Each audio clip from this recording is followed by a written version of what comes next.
Hi, everyone. I'm really glad to see everyone. I was thinking today, we've all gone through the holidays, and various of us I know have gone through various illnesses and COVID, flu. And so it's been an interesting last month or so. But I was thinking today that it just feels like forever since I've seen folks from the coalition kind of gathered together. So I'm really happy to be here and looking forward to this conversation. Um, I'm um going to say a few more words, but actually I really mean a few. But before I do, I'm not going to actually going to ask Maureen Kelly, who you'll meet in a minute, and I'm actually going to. Maureen's going to play more of a role later. I will introduce her more formally then, so she won't remain a stranger. But I thought, given that we're new, this is a new group, and we've just come together, that it's a new year, that maybe do a kind of festive, fun opening exercise just to bring us together. So, Maureen, I asked Maureen to lead it, so take it away. Love that I'm a mystery guest who is Right. immediately engaging you and doing something playful. Great to be with you all. One of the things I do in my life is I teach improvisation. I teach improv to a lot of different people in organizational life. And like many of us, I've been doing this on Zoom and other platforms. So we're going to play a game in the spirit of the new year. And it is called Yes, Let's. And I thought we could begin the new year. You're all trailblazers. You're all doing incredibly important work in reimagining dementia and reimagining life for all of us in that work. And so the game is one of us will say, let's, and it can be, let's play peekaboo, or it can be, let's dance, or it can be, let's take a nap. It's been a long day. Whatever it is, you say, let's, and then we all enthusiastically say, yes, let's. And then we all do it. We peekaboo, we sleep, we dance, whatever it is. We'll do a couple of rounds, kind of get us energized, and we're saying yes to whatever our colleagues invite us to do. Y'all ready? Any questions about the exercise? Right. My brain has to warm up too. So Maureen, after you call one, anybody can call one. Is that? That Okay. is right. Yes, anyone can jump in. So actually, as much as possible, why don't folks come off of mute just so Oh yeah, that's you right. This can way. jump Yeah, in and that we can hear you say yes, let's. exactly. We can. Yeah. It'll be a cacophony of yes, let's. I love that word. Very glad I got to say it. Okay. All right, everybody. Now that I said peekaboo, that's what I want to do. Let's play peekaboo. Yes. Let's. Okay, keep it going. Don't Okay, wait. someone else. Okay. Let's fluff our hair in crazy ways. Yes. Yes. Let's. Let's. But I don't have any hair. Next person. Let's make strange faces into the screen. Yes. Yes. Let's. Let's make bunny ears. Yes. Yes. Yeah, let's. Yes, let's stretch. Yes. Let's. Oh, thank you. Oh, Hug. let's. Yes. Yes. Let's hug. Yes. Yes. Yes. Yes. Let's Let's say yes. Yes. Yes. Yay. Let's give ourselves a round of applause. Yes. Okay. We are warmed Alrighty. up. Now And, we're ready. our and that's hair the is nice spirit. and mussed. Yeah, I know. We can officially look like what my hair often looks like anyway. Mhm. Okay, so Thank again, thanks everyone for being here. We have two more. Carrie, could you watch the admit? Do you have, if I make you? No, can you make me a co-host? Go Yeah, I'll in. make you co-host so you can. Yep. While I'm talking, and then I'll watch it after I'm done. All right. So again, thank you for being here, and a big thank you, obviously not just to this group, but to so so many more for actually a really wonderful for the coalition. I know for the world it was a crazy and conflicted and 2023, and it remains. However, within that, I think we had a very strong and important year. And of course, the culmination was the launch of our Taking It to the Streets campaign, which kind of formally took place in September. Roughly, I mean, there were many events outside of that, but really that was kind of brought the year, if you will, to I think a creative close. And again, as I've said in some other conversations, so I'm not going to dwell on it, but I think that it's safe to say that through the campaign, we reached tens of thousands, if not more, if not hundreds of thousands of people around the world in a whole host of ways. Not only were there the activities and events that many of us were involved with, and we want to hear more about today, but through social media, through word of mouth, through media coverage, just in all the ordinary ways that we in conversations kind of shared and let people know that there is a new movement in town. That's, I think, representative of so many more people than our coalition members. Obviously, I think we're just the kind of tip of the iceberg. And I think that what I was excited about is I think we're just pushing the envelope and beginning, I think in modest ways, none of this should be overstated, but I think we're beginning to be part of, I think, an opening up and a greater, I don't know what, acceptance of the importance of creativity, of kind of creative alternatives, radically humanistic alternatives to how we see dementia in its totality. And I was speaking to a new member today, and she, does a lot of work with in care locations, has done, and she was saying,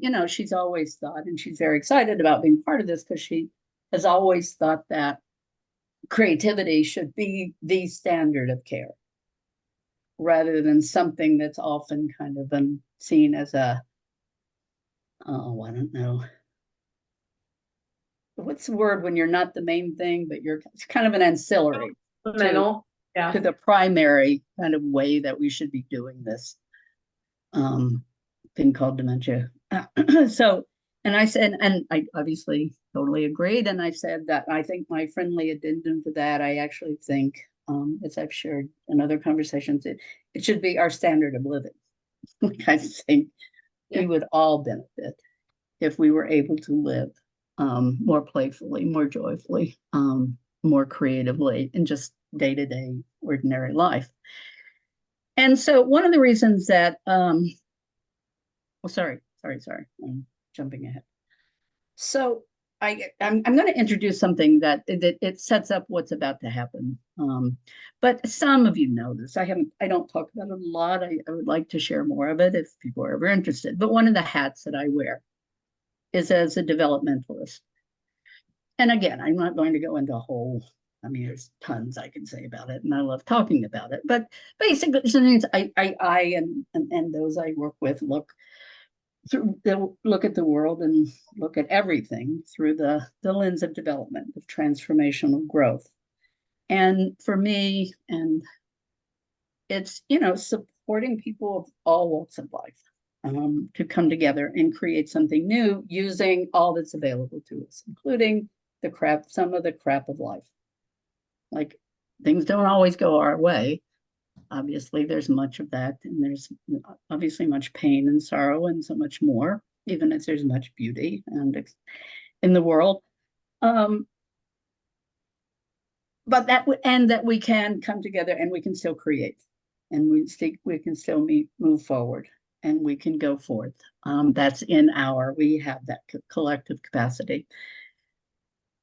And so one of the reasons I was interested in having these conversations, 2 more of which will take place tomorrow and Thursday, is really to just have a moment, because we really haven't had a moment to really kind of unpack taking it to the streets and where we are as a coalition off of that. And I think it's important because if you're going to continuously, if you're going to take and you're going to continuously, you work together to create something new with people, then you're always looking at what you have and how to reinvest and how and reinvest again and how to go further and how to continue to grow, that you're not standing still. So we're not going to stand still with taking it to the streets. That isn't the same as we know what to do, or that we're even particularly right now concerned with knowing what to do. That's why we're bringing everyone together to really kind of get a better sense of what is available to us, to learn more about taking it to the streets, what we did, how we did it, what was its impact, who was involved. And even if you didn't yourself host an event or activity, I mean, there's a million ways people supported it. So everyone here was a part of it. And I think that in that way, then we're going to be in the strongest possible position to, for us to figure out then how to go forward. And that's what we hope will give us a clearer picture after we complete this week's of conversations, which will obviously continue. So by way of facilitating a conversation, and also honestly, because I wanted to have a slightly different relationship to this. I mean, I'm in the middle of it. I've been in the middle of it for the last 3.5 years, and that's great. I couldn't ask for a better job.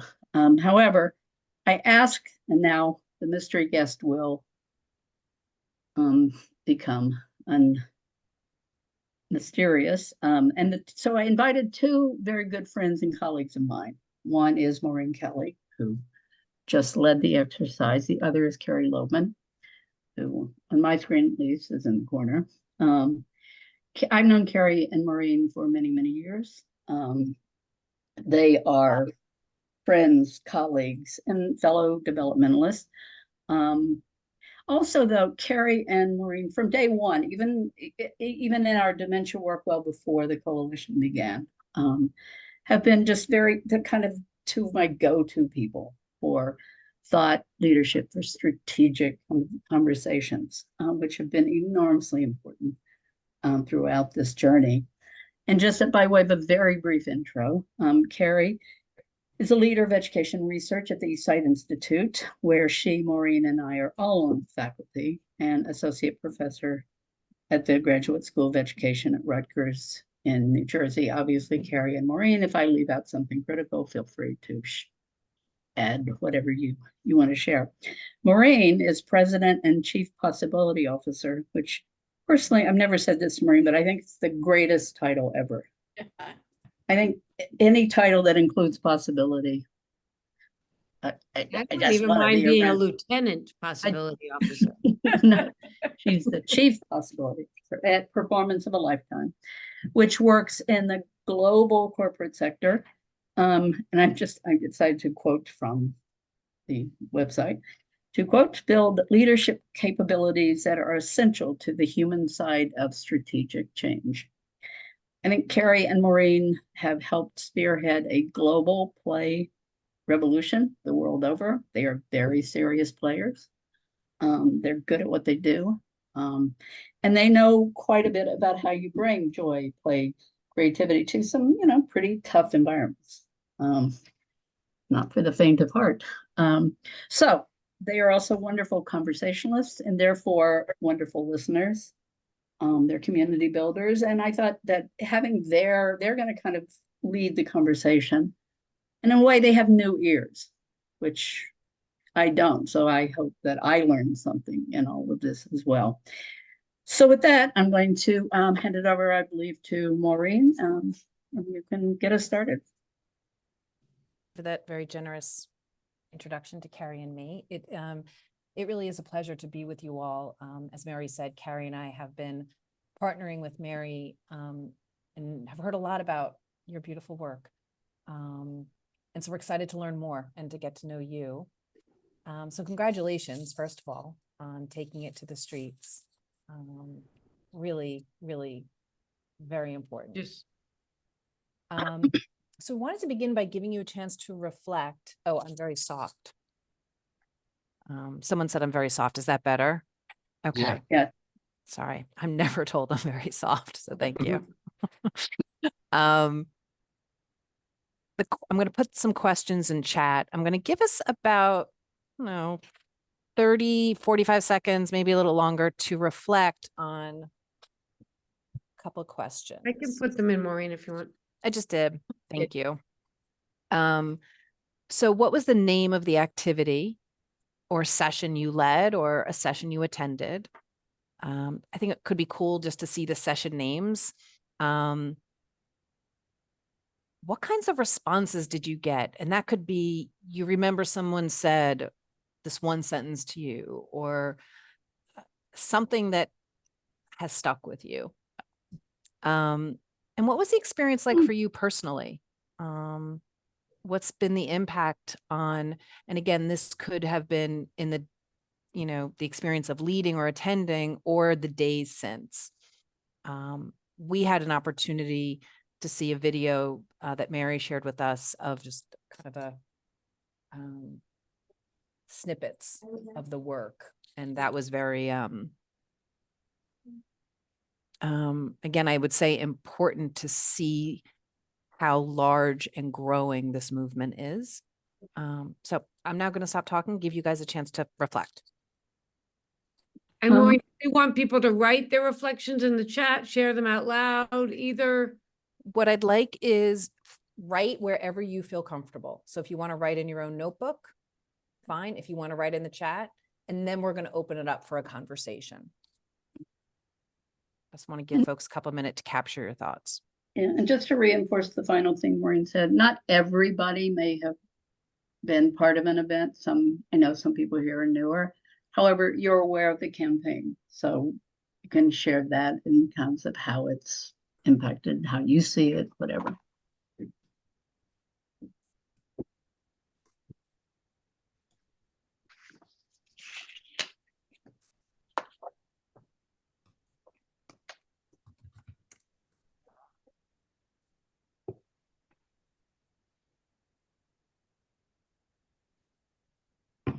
And if you're someone who does want to put things into chat, feel free, but.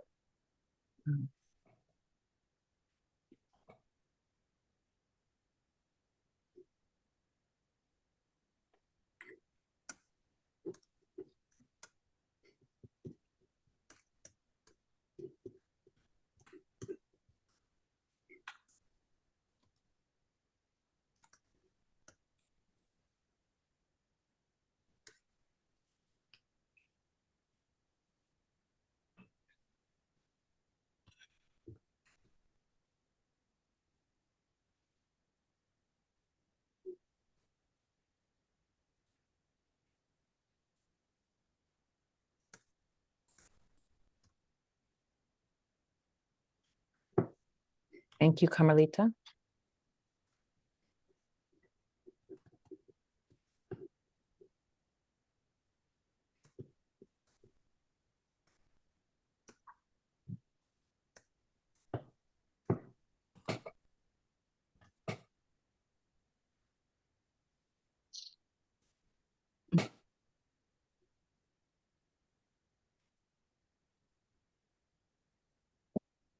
Thanks, Rebecca.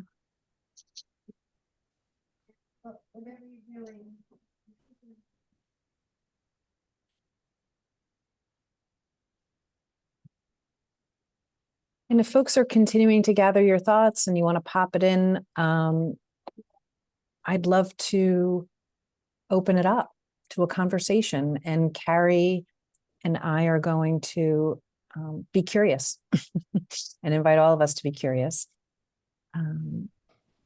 We have a couple of comments in the chat and give folks an opportunity to read too.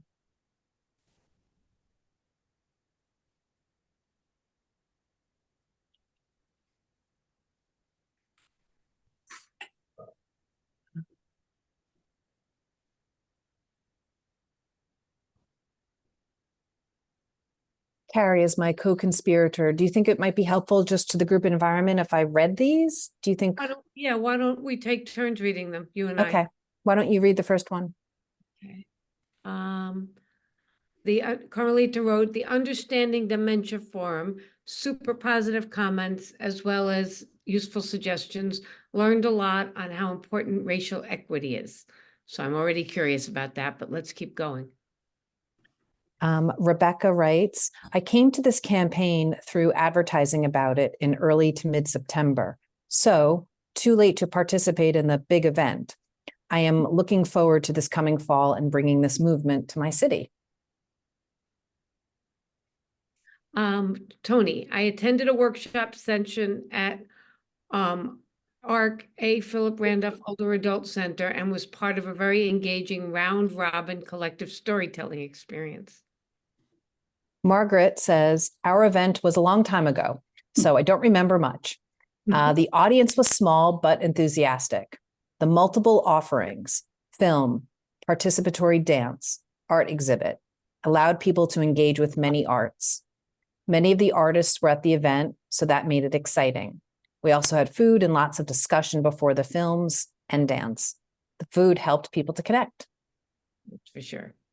Casey, I co-led a virtual workshop called How to Talk, How to Listen, Reimagine Dementia, which was an open Zoom meeting where we explored improv exercises and what it means to truly listen and respond.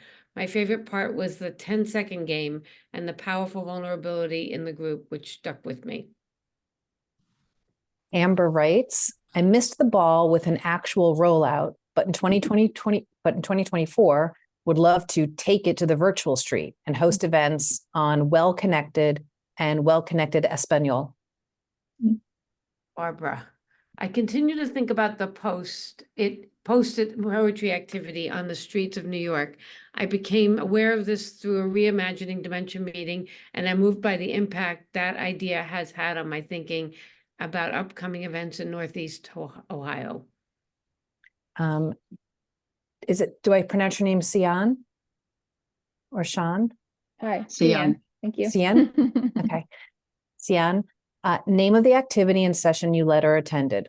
Collecting thoughts about dreams for better care and support in long-term care from people with dementia, care staff, and care partners. Responses. Wonderful stories about how people were caring for each other and what they dreamed about from small to big ideas. What was the experience like for you? Changed the view I had about long-term care and gave me hope that it could be better.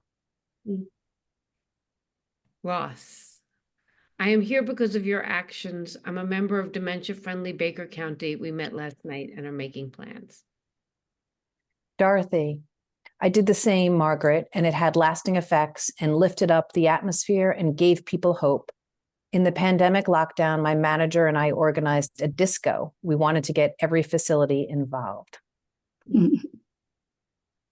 Joan, our event was also a while ago. Our State Culture Change Coalition had Mary present a webinar for us to sharing about the Reimagining campaign is all about, to share what Reimagining Dementia campaign is all about.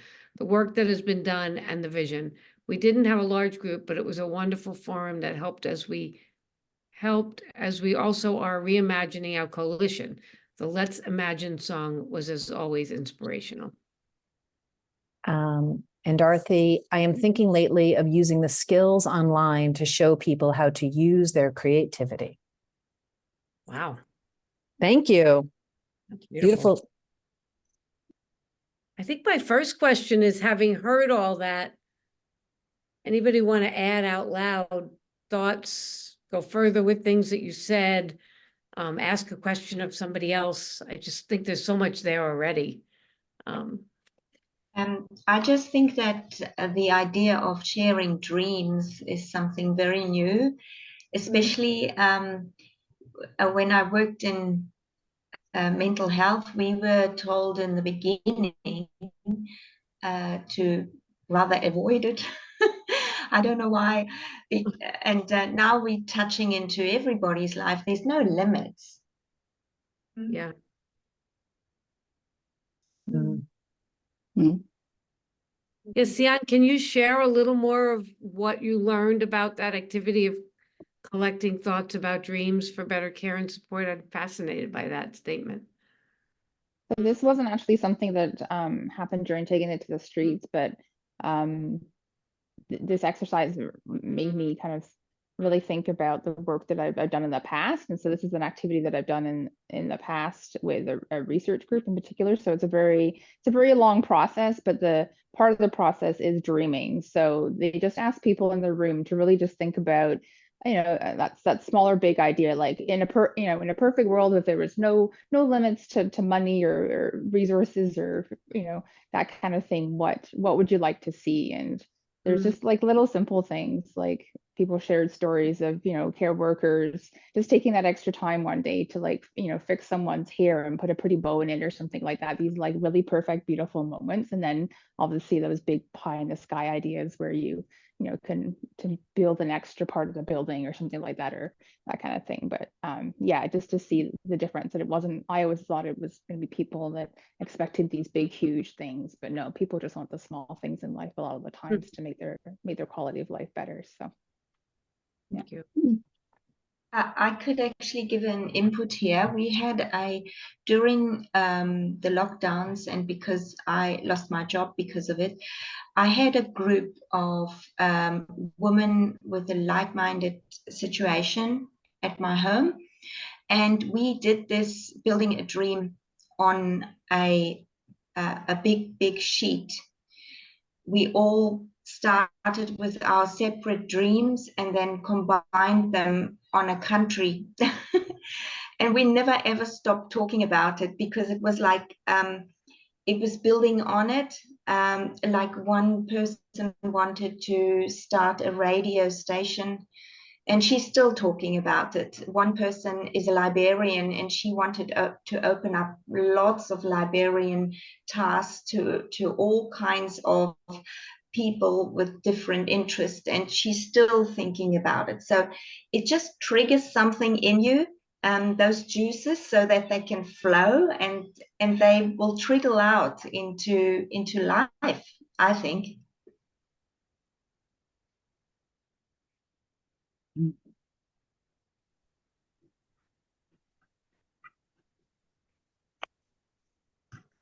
I had a question for Tony. I was wondering what the round robin collective storytelling was. That intrigued me so much.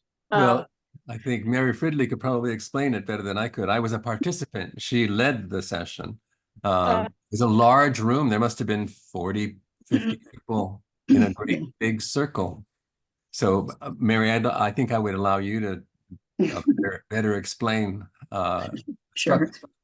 Well, it was, some of you know, in addition to the coalition, I lead a workshop and conversation series called The Joy of Dementia, You Gotta Be Kidding, which in this case took place in Harlem, which is, for those who don't know, is the African-American community or working class community here in New York. And it was really I mean, in a way,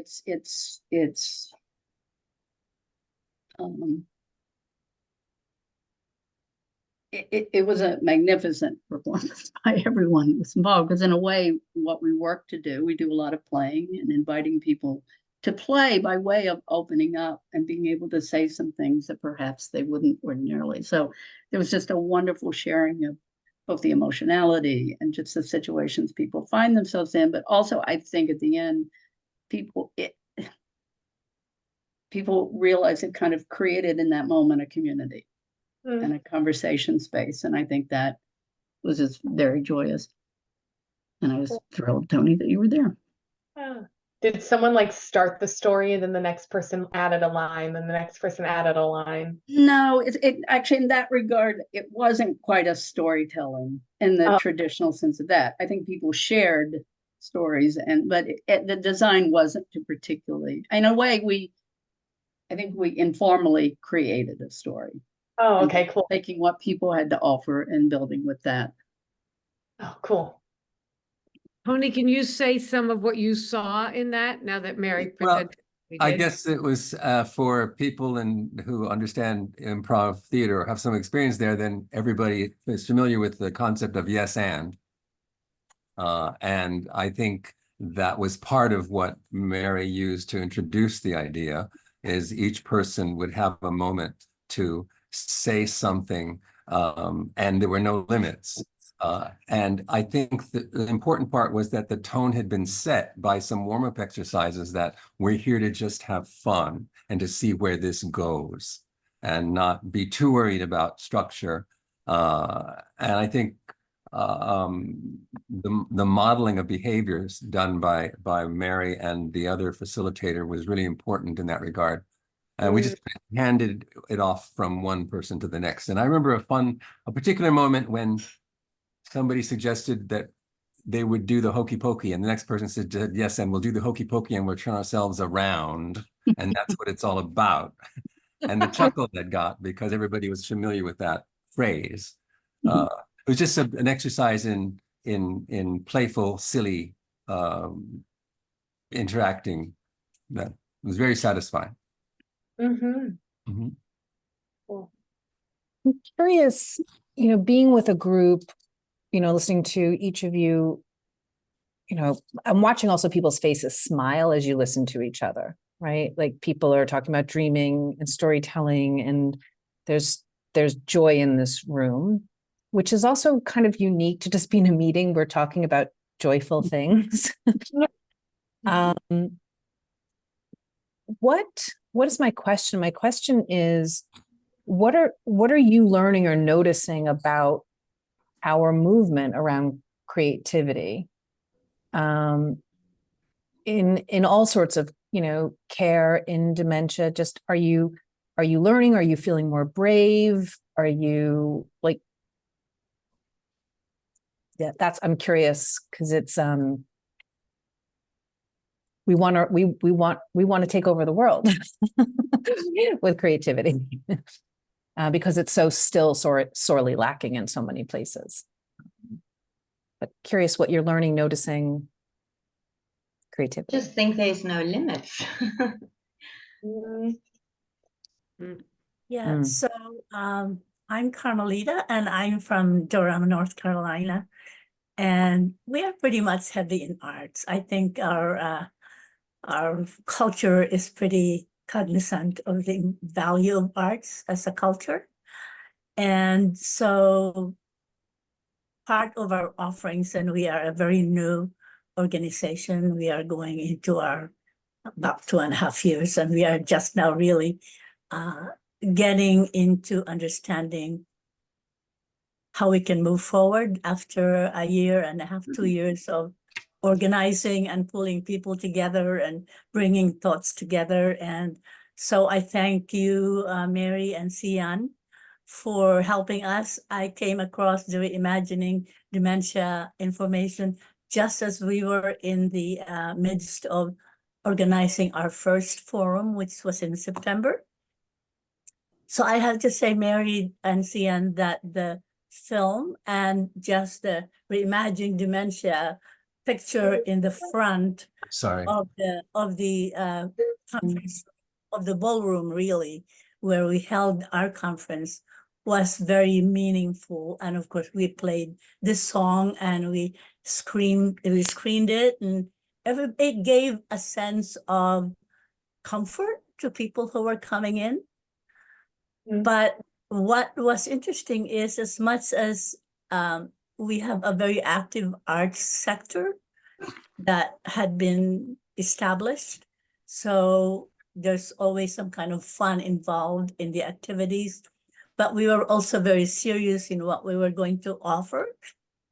And that was that people need to understand dementia in the first place before they could do something about it, before they could say, yeah, we understand why you are really working on this, and we will come and join you. So it was a pretty half serious, half fun kind of forum. And I think that's where we kind of stumbled a little bit. We had some academics that gave presentation on what happens to your brain when you had dementia.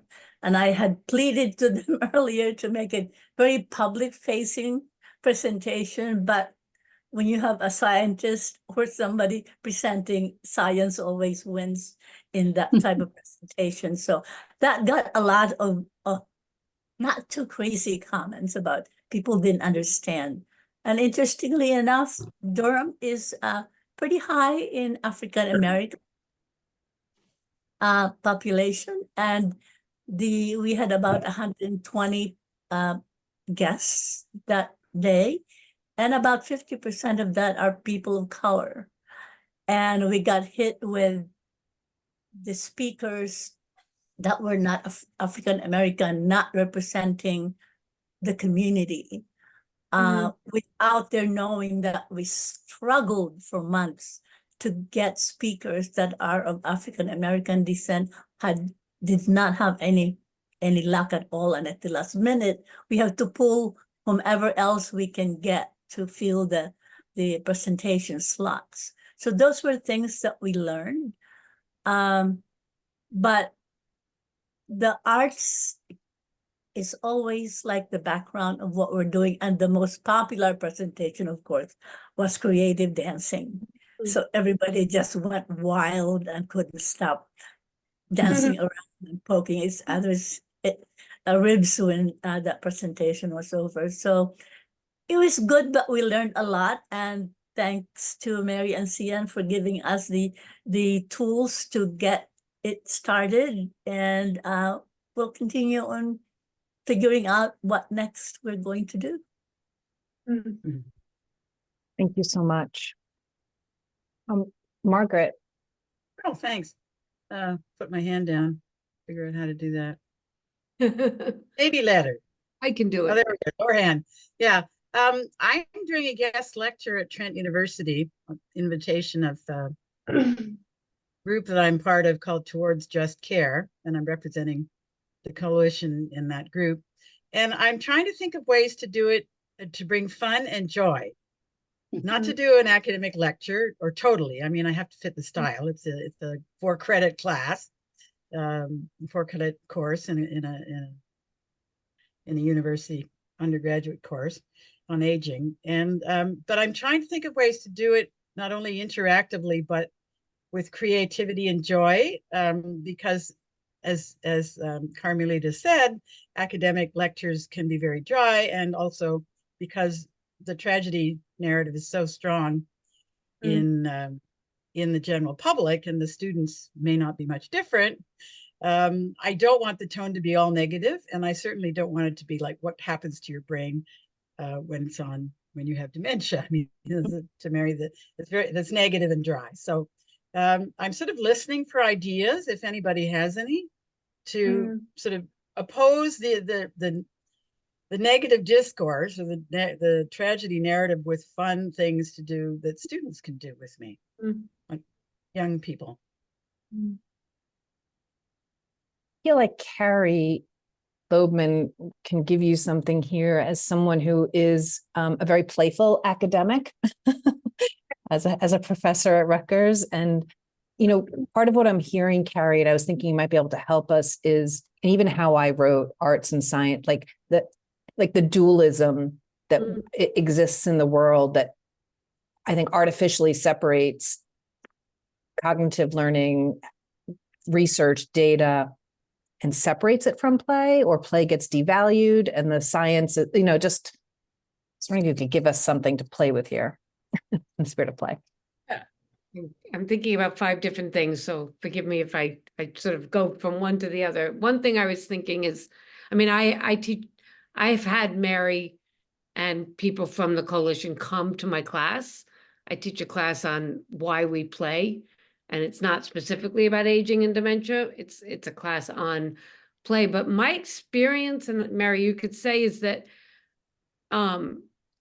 every student, these are students regular college age for the most part, right? 18 to 22.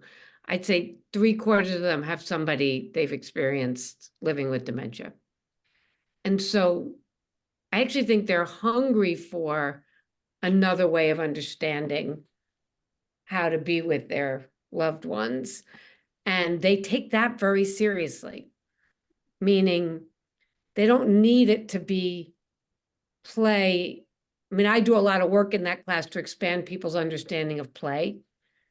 Because I think the play is often equated with fun and silly, which it can be. And some of the best play is fun and silly, but it isn't the only way we play.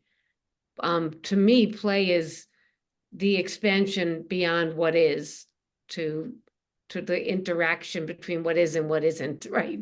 What is and what could be. That's what young children do. They're not always fun and silly, but they pretend all the time.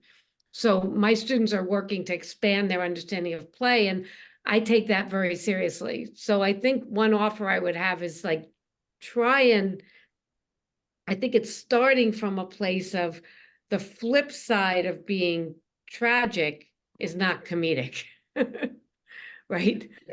The flip side, in my opinion, of the tragedy narrative is a relationship narrative, is a ensemble narrative. It's the experience of being with people and creating with them.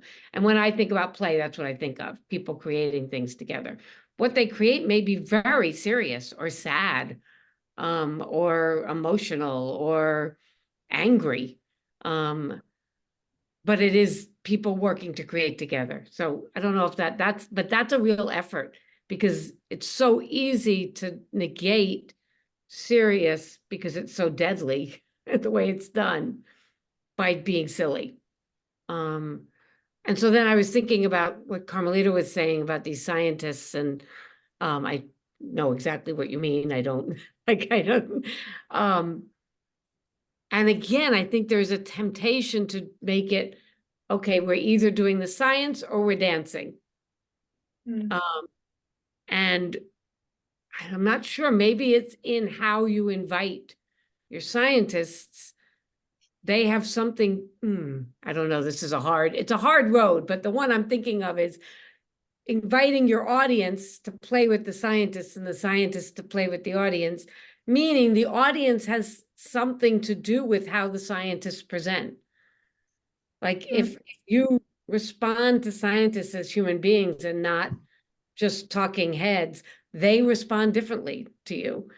So maybe there's a way you have to invite your scientists that, for the first hour of this conference, we need you to come and dance with us. And then I promise we'll sit down and listen to you. But in order to do that, I'd love for you to come and dance with us for 15 minutes, so that people have a different experience of you as a human being and are more curious about you. Those are some of the random thoughts I had. Fabulous. Can I respond for a minute? Sure, please. Yeah, I do a lot of individual teaching, just one-on-one with people that I meet. And I had a weekend guest in Montreal, and I started talking about reimagining dementia and the work that I was doing, and working on counteracting a lot of myths that she came up with. Even though she's a friend, she's still, this is an ongoing conversation. And I just lost what I was going to say.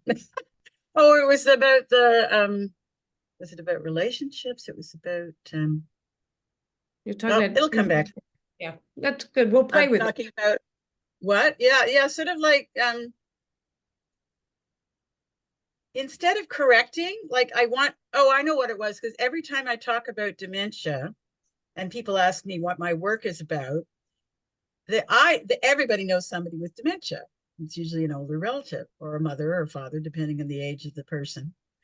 And so there's an immediate emotional connection, and the reaction to what I say is very emotional. And people sometimes, like, people are looking for help or ways to process. And I really like your idea of like play as a way of processing emotion.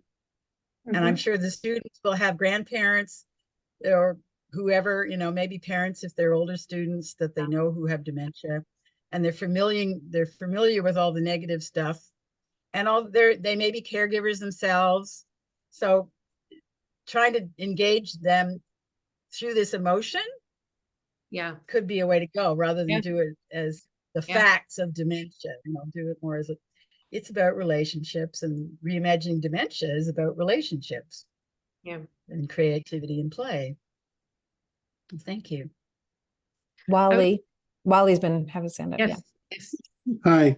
For those who don't know, I've been living with dementia and all the fun parts that go with that for a long time now. And I think the tragedy narrative is very real.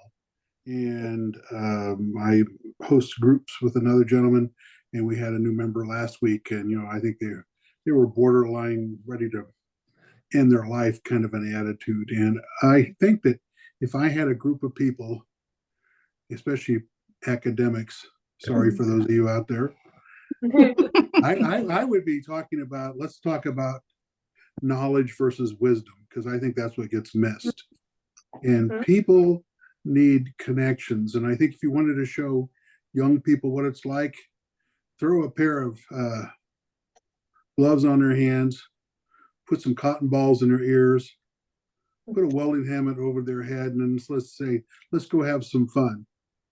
And then turn on a bunch of noise that they hear in the background while everybody else having a conversation, have a good time. I mean, there's this immediate sense of separation from everybody else when you're told you have this. And, often people find suddenly that there's a lack of physical contact, a lack of eye contact, a very dismissive attitude towards you if you have an opinion. And so I don't want to sound defensive, but that's what I hear from everybody. And often the people that are feeling that are feeling it because of their own preconceptions of what being dementia is about. So therefore they react with a chip on their shoulder. And so the care provider is hurt, the person who needs care is hurt, the medical professional who can't help them is hurt, the community is hurt. There's a lot of pain that comes with this. And so when you look for things like joy, I think you have to start with, because who cares how many kinds of dementia there are?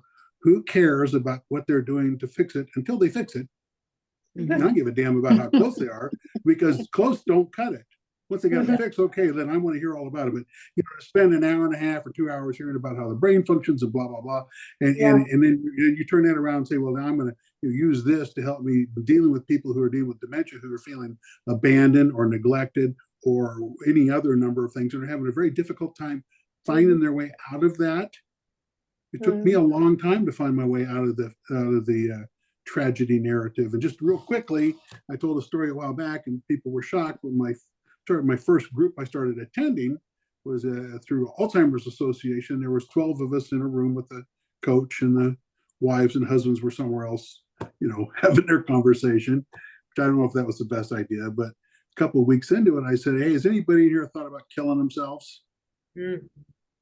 11 of the 12 people raised their hands immediately, and the 12th person was sort of vacillating because I don't think they really wanted to talk about it. But here's something that you're diagnosed with, and your first thoughts are, how do I end my life? One of the first thoughts that you have for the overwhelming, I'm not saying that's, it's 100%, but the overwhelming majority of people are thinking, how do I check out? Because I don't want to be an inconvenience. I don't want to be a burden. I don't want to be mocked. I don't want to be neglected. And I don't want to be alone. So I might as well be dead. And so how do we get people from out of that, along with their poor care partner who's thinking, holy crap, look at this, got dumped in my lap, and how do we get them from there to there? And certainly there's a role for academics to come in and talk about how things function and stuff, but I certainly would avoid that like the plague if I'm talking to people with dementia or their care partners, because they don't care. So I think with young people, particularly sensory deprivation, and then doing things together, we're going to shoot basketballs, and then saying things like, boy, you're really stupid the way you missed that shot. They think, well, I can't see the hoop. Because one of the things we talked about a while back with one fellow that was having a problem with his wife, was criticizing him all the time, as I said, if you were ask her if there was an older person in a crosswalk with a walker trying to get across the street as fast as they can, doing their very best. You start honking the horn saying, get the hell out of my way. Well, I would never do that. I said, you got to tell her that you have a walker. She just can't see it. And you're going as fast as you can. And she needs to not be critical when you're doing the very best that you can. And the very best that you can today isn't what it was 5 or 10 years ago. And it's only going to get worse. So we got to find a way to live together and love each other the best we can. So that's what my takeaway is: knowledge versus wisdom is really important. And I think with the kids, putting them in a position where they can't see, hear, feel, touch, and letting them try that for a while would speak volumes to it. This is what your grandma's going through. Yeah.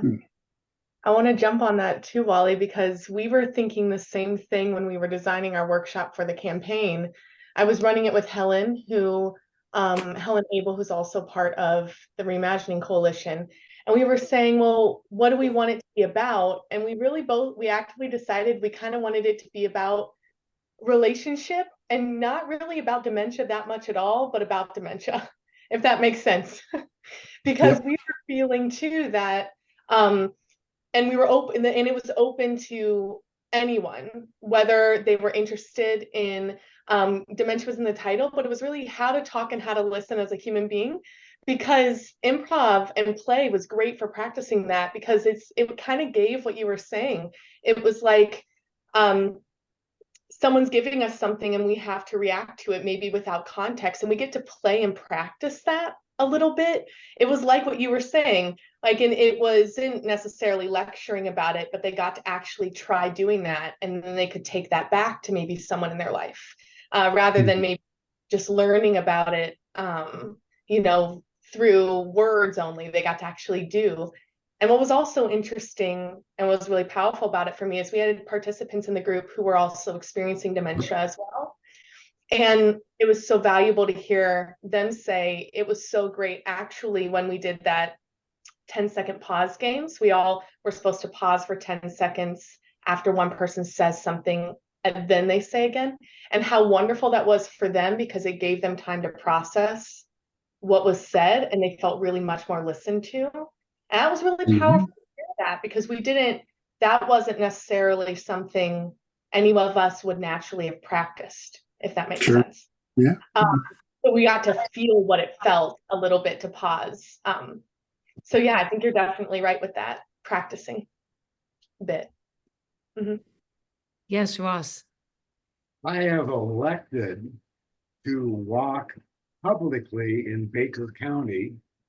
The Rural Light magazine featured my wife and I a few months ago, and I am walking in public. I'm not driving anymore. I'm riding a 3-wheeled, all-wheel drive tricycle, and I'm being somewhat vocal, but I'm gathering attention to myself. It's a community that does not like strangers that have moved to their area, and we're addressing those issues as well. It's more than they wanted to hear, but it's very damaging to a personality to be shunned as much as happens here. And I am not a guy that will stand down from a challenge. So I don't know what the plan of action is. It just has to be, as I see opportunities to make a wedge, I'll make a wedge, or a friend. It's more wedges now because of their exclusionary place, not the way they are, but it's improving. I had an audience with a wife of one of the new city councilors last night. So I'm being vocal because it's wrong. Yep. Yeah. Thank you, Ross. One of the things I'm hearing, thank you, is I was thinking about Maureen and Mary and I spoke a lot about the Taking It to the Streets campaign in the building up to it, like what it was. And my understanding, Mary, is a part of what the coalition was doing was taking it to the streets, meaning de-isolating, if you will, not necessarily just the individual people living with dementia and their care partners, but the topic, the experience, in all of the ways that you're all saying. And So I was wondering whether, I know you weren't all involved in activities during that campaign, but I was wondering how that went and what you learned about the experience of looking outward, if you will, in that way to what the world, to me, and I'm a lifelong educator. Education has less to do with learning things and more to do with creating environments for new experiences, right? And which can include intellectual experiences. I am an academic, but it's opening oneself up, and it felt like the campaign was, if you will, an effort to do that. And I was wondering what people's experience of that was and the impact it had on you and your communities.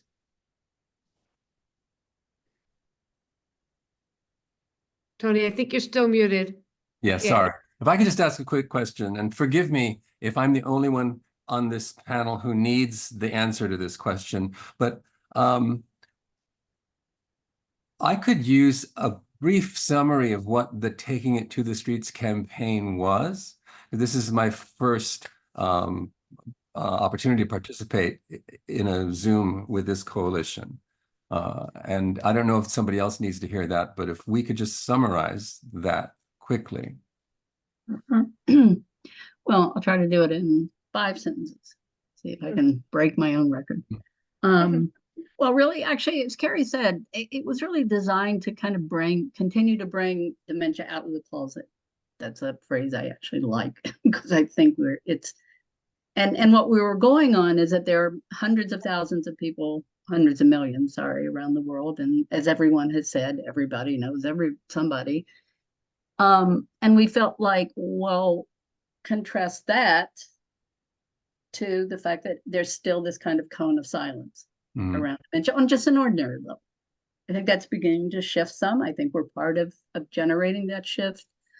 So we invited our members and others. They didn't have to be members of the coalition, but I think that anyone who wants to dream and reimagine dementia to host an activity, a conversation, an event, whatever, that was both public facing to reach the broadest audience possible, and to be as cultural and creative and fun and inviting as possible. So I can send you the link. There is a video of the kinds of things that happened. Some people literally were on the streets. They set up a table.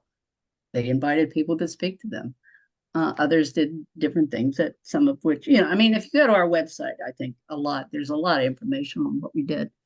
So that really, in a nutshell, was what it's designed to do. It's to kind of deprivatize and just recognize that this is part of our lives. And yet you kind of never know that. And that impacts some people. That hurts us.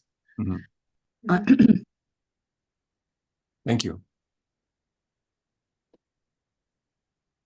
So Mary, did we, I just want to be aware of where we're in our time. I could keep talking and be with us, but I wanted. I think we should use the next minute to wrap. I mean, just to be respectful of everyone's time since Carrie and others were right, if there are final thoughts, I would love to hear. People should share. It's not I just had one final thought on how it landed on me a little bit, or what I was thinking about in relation to kind of what you were saying, Carrie. You can hear my cat's food's going off. Sorry. But I was thinking when I just looked at all the possibilities, I particularly in the video that was put together, I felt very hopeful. Just in general, I was participating, organizing an event, but just seeing the potential of how many people to reach and how to reach them was just really inspiring to me, really hopeful. And that's what I kind of was left with. I was left more ignited by what's possible, I guess. Right.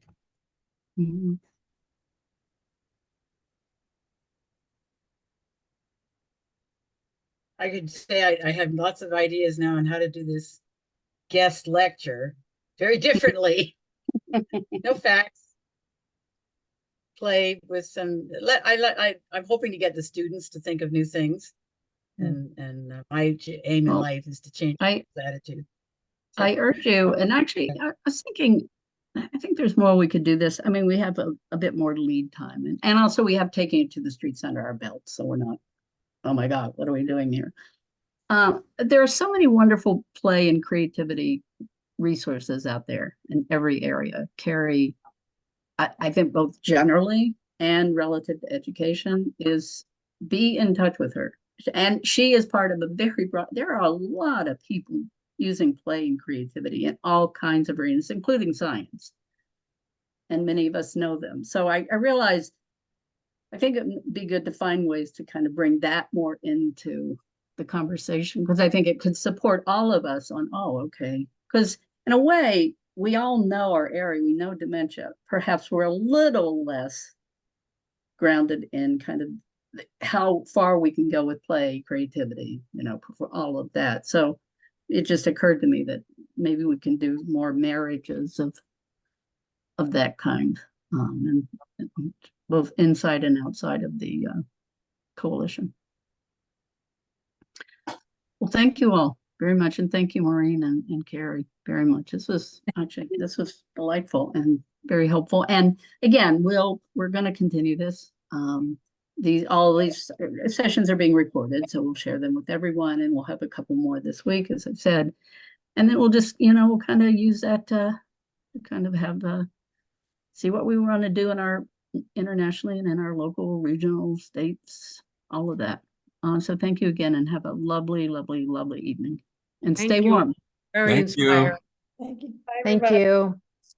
Thank you.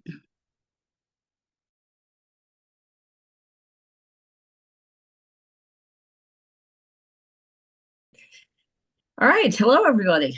Good to really, really nice, lovely, wonderful to see you all. I don't know about you, but it's just nice to be back with Reimagining Dementia folks, and in these conversations. So thank you all for coming. And and before we start, since we actually haven't come together and we're all, some people know some people but we don't all know each other, thought is our want kind of do some just kind of opening group building fun, just to get loose and into the conversation. I have asked Maureen Kelly, who you will more formally meet in a little bit. I'm not going to say anything now. Maureen, it's a good friend and colleague and coalition member, to just lead us in an opening exercise. So just to do some playing together. So Maureen, take it away. Good morning, good afternoon, good evening, wherever we may all be. First of all, can everyone hear me okay? Thank you. Oh, what a wonderfully responsive group. Because sometimes you ask questions and people are like, so just something is wonderful. One of the many things I do in my life is teach improvisation, specifically to leaders in all sorts of capacity. And thinking about this, we are still in the beginning of the year. We're going to play a game called Yes, Let's. That just feels like it's a really good way to begin the year, with some bold yes and a bold yeses to each other. So the way it works is one of us will say, let's, and you're going to say an activity that we're going to mime together. So you could say, let's brush our teeth. And we'll all would make it, however you brush your teeth. Thank you very much, Mal, for and spitting out. That was beautiful. She's a method actor. I can tell. It could be let's dance. Now what happens is someone will say, let's do something. And then the group says, yes, let's. So I need everybody to come off mute. And do not worry if there's background noise. It'll be just for this game. Because whenever someone says, let's do something, you want people behind you. You're out there taking a risk. You're saying, let's play peekaboo, or you're saying, let's take a nap, right? And it's kind of weird. And so it's really important that we say, yes, let's, and then we all do it. Okay? Any questions about our activity? Thank you. All right, I will start. And then I'm actually going to ask Carrie to kind of get our momentum going. Will you go after? I shall. And then I'm also just calling on some people here that I know. Jill, hi Jill, it's lovely to see you.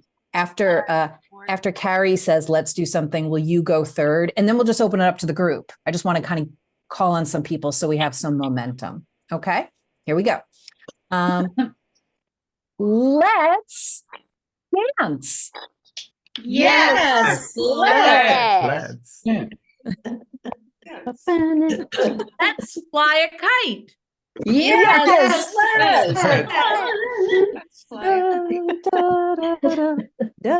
Let's keep it moving, Jill.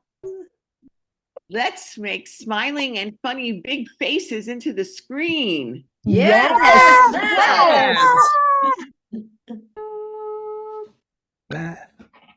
Sherry. else can go.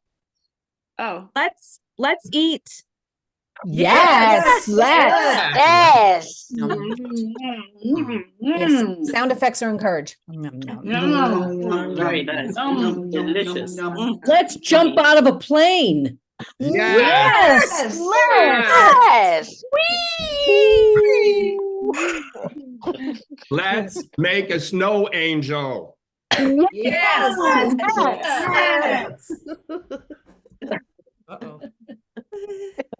Let's do the hokey pokey and turn ourselves around.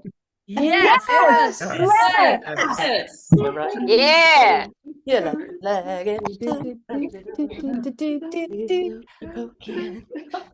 Let's give ourselves a round of applause and hand it back to Mary.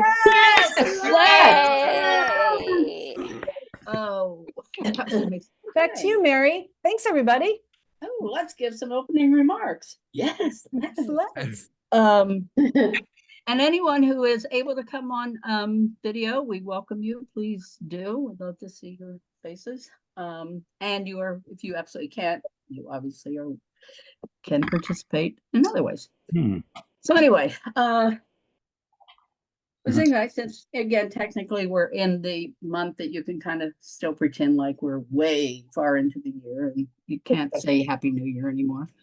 I wanted to thank everyone and say Happy New Year, but also thank everyone for, I think, a pretty wonderful 2023, which was no small accomplishment because it took place. And I think it, and in a way, what I feel most moved by is all that we're doing together and all that we're creating together. It's taking place in in ways, a sad and painful world right now, where I wish more people of difference were able to come together and play together, actually. And so it's very meaningful. And I think this impacts on, I think it's important to the world. And obviously I wanna thank you for taking it to the streets a success. Some may say modest, but I think it was a success, and thanks to you all, thanks to the efforts of many people around the world, some of whom will be in these meetings, some were here with us yesterday, some will be here with us tomorrow. That involved, just thousands and thousands and thousands of people go through activities, some of whom, this is actually for Maureen and Carrie, this is a group of people, a number of whom were actually involved in creating some wonderful events, which we're about. And I think, but also there was social media, there was media coverage, but all in all, I think we were able to, involve just a lot of people who would not ordinarily be involved in a very spirited and creative and positive conversation and coming together around dementia. I was talking to a new member yesterday, and she was just expressing, she obviously is very supportive, and she was saying, well, she works a lot in care settings, and she said, I really believe that creativity should be the standard of care, not this kind of ancillary, add-on to what continues to be the biomedical kind of tragedy narrative model. And I said, obviously I couldn't agree more. And I said that for me, at least, I also think I want to create a world where creativity is a standard of living, that we're just all infinitely more supported and able to produce much more joy, again, in the midst of some very difficult times. And in a way, one of the things that I've been thinking about is part of what I want to continue to support us all to do, is have that all of that is true at the same time. It's not either, it's not or, that there is, and that's something that we need to be supported to do. It's not easy. And I just wanted to briefly say, some of you know this, but I don't talk a lot about it in the context of the coalition. But today I thought I would, that as some of you know, one of the hats that I wear is as a developmentalist. Now, there's a ton I could say about it. I'm throwing out a word. It may mean different things to different people. But for me, at least, it just means that I look at everything, regardless of what coalition, brushing my teeth, flying a kite, whatever I'm doing, through the lens of just development, of transformational growth, and bringing people together and supporting people from all walks of life and all kinds of abilities to come together and create something new, create their lives, new ways, using and all that's available to us, including some pretty crappy stuff. And then, because if we can more and more do that, then we're able to take whatever we produce together and recreate and reinvest and recreate and reinvest. So one of the reasons I wanted us to have these conversations, in addition to just wanting to get together with you, is to get a better idea. Kind of in some ways we've touched on and talked some about taking it to the streets, but now we have some distance. Kind of take a look at taking it to the streets in whatever ways that ends up with our doing, how we did it, you know, what were the kinds of activities, what were the impacts, what were the challenges, what has followed through, what are you thinking about now, and how we might go forward with this. And so that together we are the people who did it, and we're going to be the people who continue to take this forward, hopefully with many, many more people, but it is very much a we effort, you know, are just in the strongest possible position to continue figuring out how do we want to reinvest in each other, in our communities, and reimagining dementia, broadly speaking, in our world. And I thought I would mix it up a little bit, just because I really wanted to be a part of these conversations in a slightly different way. So I invited to the coalition members, Maureen Kelly, who led our exercise, and Carrie Lopeman. They have both been longtime friends, colleagues, and fellow developmentalists. They've also been kind of two of my go-to people in the dementia work that I've been doing for the last 7 years, including the coalition, obviously, for thought and strategic leadership and just support throughout, to just keep figuring out how to grow this as inclusively and positively and growthfully as possible. And just to give a brief intro, they will hopefully share you will see and hear a little bit more about their expertise, but Carrie is the leader of education and research at the Eastside Institute, where Maureen and I are on faculty. She's also an associate professor at the Graduate School of Education in Rutgers, at Rutgers University in New Jersey, here in the US. And Maureen is president and chief possibility officer at Performance of a Lifetime, which works in the global corporate sector. Her title is more fun than mine. Yes, that's because there are no possibilities in education and research, apparently. You don't need chief possibility officers. Sorry, I'm saying it very kind. I know my academic friends are here.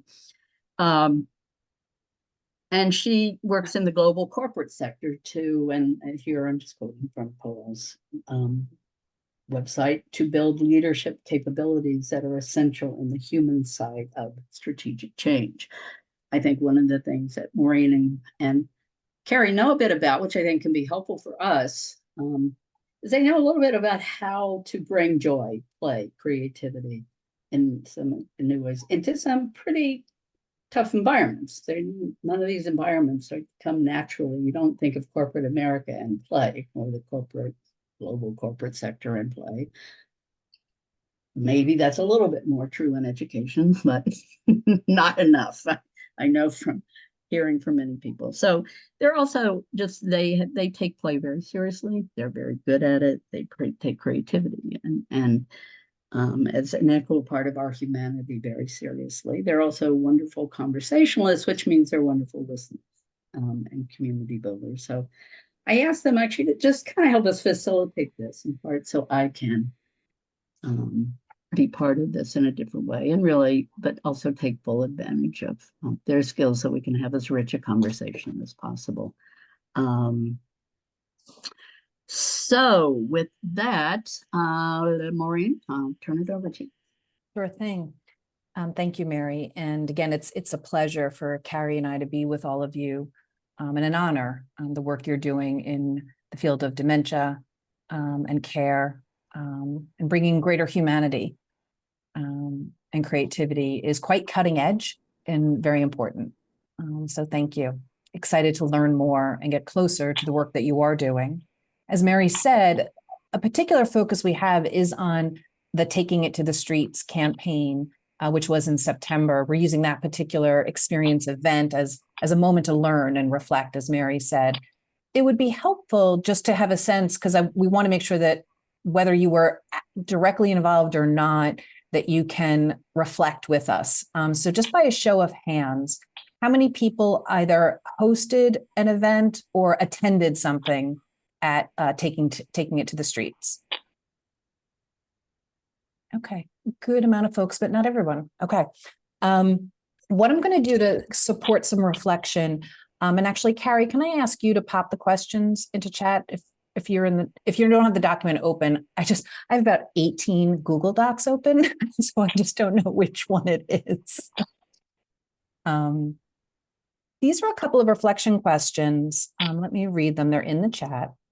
And we'd love to, if we can, this is again specific to, in this case, taking it to the streets. However, you also could think of these questions around your work, whatever it might be, in reimagining dementia. So name of the activity and session you led or attended. If you weren't there, name of an activity or session that you have led. So we can kind of just see the work that's here. What responses are you getting to this work? What was the experience like, the impact on you? We did this last night, as Mary said, with some of your colleagues in the coalition, and it really did help stimulate some rich conversation. So I'm going to give you maybe about 2.5, 3 minutes to just reflect on your work. And you don't have to worry about answering these questions exactly. If you just want to go on a stream of consciousness, work you're doing, impact you're seeing, impact it's having on you. And you can put them in the chat if you want, or you can jot down notes or think, because then we're going to just start a conversation. So we'll give you just a couple of minutes to reflect.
Maureen, Yes. I'm just wondering, can you put your website or more information about you in the chat? Sure thing. Sure thing. I'll put my company's website in. Awesome. So we can check it out. Sure That'll be- thing. Thank you. Absolutely.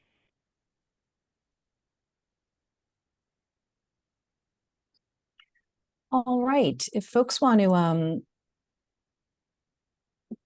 just give you another 30 seconds if you do want to. And so we have both organizations in. So Carrie and I are both also, Carrie's actually the leader of, what is your official title, Carrie, at the Institute? Education and research. I was going to say that, leader of education and research at the Eastside Institute.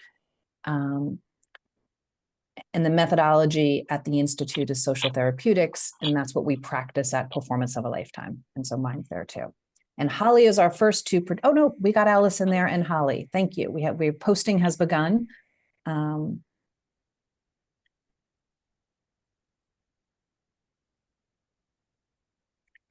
And what Carrie and I did last night, which we'll do again, is we read what was posted, and then so if other people are posting, you can do that. Should we start to read, Carrie? The ones that we Sure. have? I'll start. Okay. Alice had a table on the street with large post-it board and post-its, stopped people mainly simply with, we're chatting with folks about dementia. It was an experiment, improv, asked folks to help create a poem with the post-its. And just so you know, Alice, we had a couple of people talk about that activity last night in last night's call as well, how much they appreciated it. And from Holly, so many beauties project launch as part of taking it to the streets, attended by over 200 people and premiering new music written with a dementia support group, performed by them with a professional ensemble of world musicians. We had a very positive response and used blank feedback cards to gather responses, as well as commissioned collage of recorded box pops. It was a very positive event, joyful and moving. Thank you, Holly. And anybody could jump in if you've written some things down or just want to share verbally. Yeah, come off mute and share. Share some more of your responses to the questions. Co-led a table on the street, this is Helen, with Jill Batalon, and had people sign a petition. I co-led with Casey Pax, a virtual free workshop, How to Talk, How to Listen, Reimagining Dementia. And Casey was there last night as well. Oh, great. From Jill, tabling in neighborhood with homemade signage with keywords about reimagining dementia. Organized a team of 5 with 3 volunteers, all elders. It was bold to walk over to passerby and say, would you like to reimagine dementia with us? I loved being out on the streets. Petition signed by more than 20 people, also with post-its like Alice in New York City. And Jill, did you do this in Oakland? San Francisco? Yeah, with Helen, what Helen said. Yeah. Great. Thanks, Jill. Brenda, our dementia-friendly community hosted an ice cream social. We had dementia education material on hand and ice cream, of course. Unfortunately, we struggled with attendance in our rural community.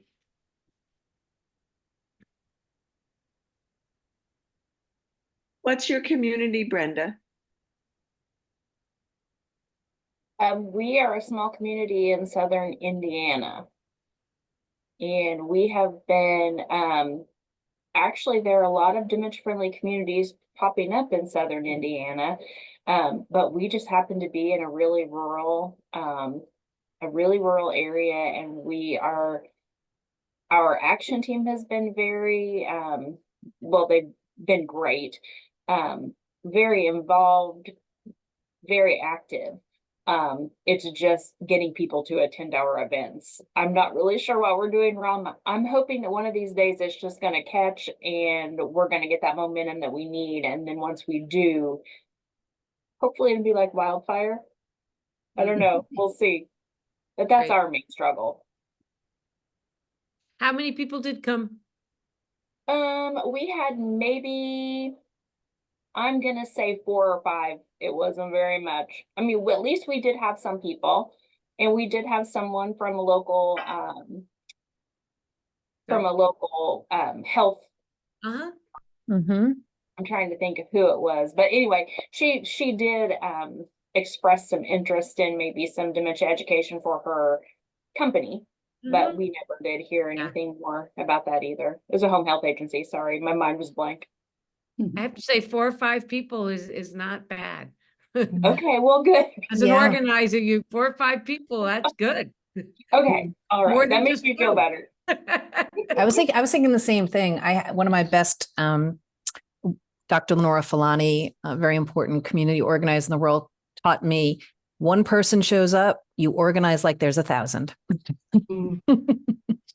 So can I add something? Because I thought I'd written it, but I think it was Please, go ahead. directed. Yes. Can you hear me? Can you hear Yes. me? Right. And Matanda said she's going to help me because some people don't know me. I'm South African. I was in South Africa during September, and we organized a march which involved people from an old age home who actually took to the street with the placards. And we were joined by other organizations that actually support people with older people, not people with dementia. And the police joined us, other organizations, the Department of Social Welfare, they call it over there. They all joined us and we marched in the streets. And I think Matanda helped me. It must have been over 200 people who came, and you just walk around the location and sort of like singing, chanting, placards. And I thought it was, and we ended up with lunch at the end of it in a residential home. Is there something you want to add, Matanda? You have to unmute. Yeah, good evening or good afternoon. This is Madanda from South Africa in KZN. I'm a volunteer at Bessie Makhathini Foundation. Yes, we had a lovely time on the 20th and the 21st of September. As Zethu has mentioned, we were so amazed to have some of the elderly people that had dementia, and some of them were just elderly people. And the amazing thing is that they were able to walk. It was plus minus between 5 and 8 kilometers, and they were carrying placards and chanting, which of course it's something that we do as Africans. But it was amazing at the end, the outcome, where we ended up with so many people that attended the professional session the following day. So it was a good march. Amazing. Where in South Africa are you? I just spent a month in South Africa in June, past June. We are in an area called Durban, which is KZN. And we are in a little town called Lamontville, where we are helping people of the community to be dementia friendly. Yeah. So I'm on the ground as Zethu is overseas, London. but we work together in London. I'd love to be in touch with both of you. I'll reach out. Okay, great. That would be good. Yeah. Thank you. Thank you for sharing. You painted a beautiful, alive picture of the community. Pia, I saw you come off before. Did you want to? Yeah, I was just going to say in Toronto, a group of us organized a art exhibit that featured artwork by people living with dementia. And this was followed by a screening of 2 documentary films. We had about, I think it was about 80 people that ended up showing. It was a really good turnout. It was, I mean, really, really moving to see how engaged people were with the artwork. And there were some art of the artists there. So that was really fantastic. And the screenings were hosted by Phyllis Fair, who's a coalition member who lives with dementia. It was a fantastic event. We had food. And then, you know, just to your question about the impact that this had, or, you know, the responses that we've heard. I mean, I recall speaking to people about just the art exhibit alone and how it really changed the way they thought about dementia, to see the tremendous capacity for creativity. I think that it challenged their own assumptions about, there not being that capacity. So it was really very moving on so many levels. And the films themselves, one was Dance or Not Dementia, which is it's about the power of dance to support people to live well with dementia, to support life enrichment. And the other one was called, oh my goodness, something about, help me here, Robin, Sherry, what was it? The monster. Oh yeah. Shape. Oh my gosh. Yeah. Romeo, do you remember the name of the film? I'm trying to figure it out. Yeah, Monster is definitely in there. It's definitely in there, but it essentially was it's a documentary film about an Ontario judge who developed dementia, and he turned to visual art, to painting, to express to the world what he was experiencing. And his paintings have featured in art exhibits previously, and with a lot of success. So we were really excited to collaborate with, to have his art featured in the art exhibit, and also to screen the documentary film about his experience. So it was, it was an amazing event, and I think we were really proud of how it all came together. It was no easy feat, for sure. A lot of moving parts to it, and really took a lot of hours of organizing, and just commitment on the part of all of the members who were involved. So it was a really rewarding experience. Thank you. Thank you. I wanted to go up when you were talking about the, giving and putting on stage the creativity capacity for people living with dementia. I wanted to actually turn to Holly, because Holly, you talked about new music written with dementia support group performed. So I'm not sure if you wanted to give a little color on yours. Yeah, so I had the pleasure of, this is what I do for a living, is writing new music with people living with dementia, and constant source of inspiration. And we create new pieces of music which are then performed in quite large public events. So the Bridgewater Hall in Manchester is our biggest concert hall, and the group had the opportunity to perform the music that they'd written, and we were working with musicians from Egypt, Turkey, Africa, and the UK. So they had all these different flavors to weave into the music, thinking about sort of making the music that we wrote as inclusive as possible. And yeah, really sort of astonished the audience, I think, with what we did, because obviously a lot of people write co-produced songs, but I think this sort of very high-end music that they produced really astonished a lot of the audience members. People were really like, gosh, that was beautiful. And to hear music performed by the group themselves. So it was really, really well received. And I think I'm really interested in how we evaluate this work.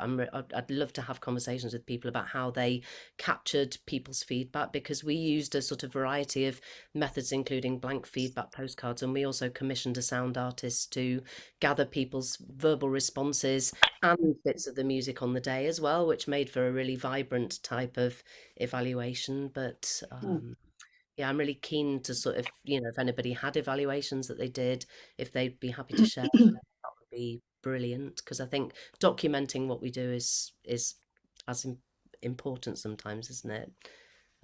But yeah, it was a really brilliant event. Everybody went out sort of buzzing.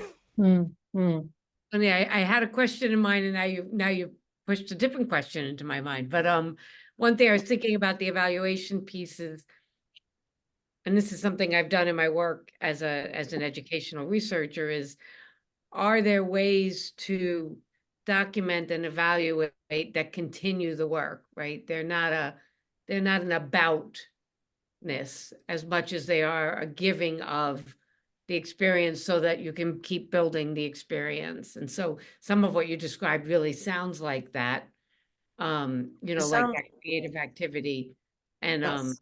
I think Yeah. that I encourage people to keep thinking of ways to do that, which is a different activity, I think, than the more formal evaluations, which are sometimes necessary in order to get a grant or, you know, get published. But I think the kind of giving of what you're doing as a continuous activity is such a beautiful way to include people in the participation of the assessment. The other question I was thinking as I was listening to these incredible activities, so many of you have been doing this kind of work in different ways for a long time and as part of Reimagining Dementia. Was there something for those of you who did this as part of taking it to the streets? Was there something in that collective movement activity, building activity that, I don't know, impacted what you were able to do, shaped it, transformed it, took it to a different place? Like, what was the participating in the totality like? I'm also aware that Kate had raised her hand, so maybe people could respond and then we'll go to you, Kate. If the question made sense or speaks to people. I put it in chat. What was it like to do this work as part of a larger event, like taking it to the streets, that there was this larger campaign? Was that what you're asking, Carrie, and the impact of that, knowing that? Yeah. Well, I think for us, certainly the street work and, you know, and organizing, actually knew people who certainly had not been out on the streets at a tabling for years. I think, you know, people were very excited to be part of a campaign that was international, which we also briefed people on, myself and Jill. Yeah, and I was just also thinking of the workshop, which was a freebie and attracted all these people. It was through Eventbrite, sponsored by Life Performance Coaching, but still, you know, and we had never done anything like this before. And, you know, people were very engaged. So I don't know, I was just thinking there's something about people being part of something bigger that people were excited about. Yeah, and I think Holly wrote something very similar in the chat. Yeah. I think for us, it got people talking because dementia, there's still a stigma around dementia. So just even that word, what does it mean? I mean, I can understand in the US, somewhere else, people hear that word all the time. But then in our communities, it's not something that even exists, that word. But then people were kind of curious, what is this about? And people were able to have a conversation about it and saying, this is what it is. And then people were able to come to another workshop the next day because they wanted to hear these stories. So I think we got people talking, and obviously for us, it was a way of actually raising awareness and in the hope that you can reduce the stigma. Thank you.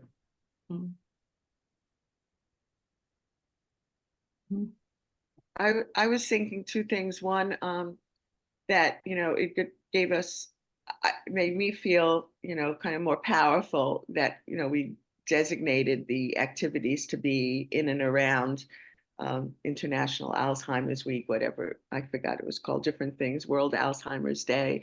And, you know, that gave us some, you know, a nice foundation. And also just, I felt proud at the end of the day that even if people didn't stop, when we said, you know, something like, I'm trying to remember exactly what we said was, I think it was something like, would you like to reimagine dementia with us? Something like that. And they, you know, they looked like strange at you, several people, but, you know, that was okay.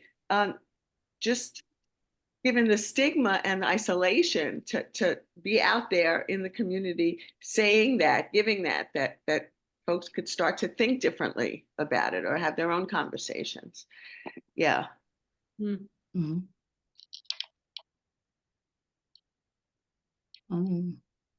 Kate, did you wanna share what your hand was raised before? Doesn't have to be in response to this question.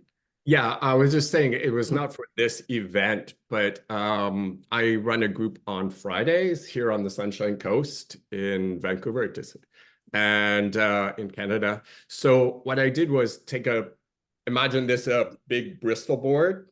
So the client who had dementia and then their caregiver with them.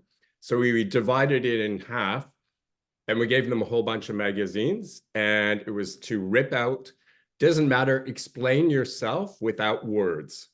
So you just rip the page out if you like the color or you like the image or whatever it was. Then half of it the client would do, and then the other half would be the caregiver. And it was about making conversation. It was about just getting to people to interact in a different way. And it was interesting to see the clients helping each other. It was really cool to see. And then we put them all up on the walls around, and just people walking around or looking at them in a different light. It was really interesting to see.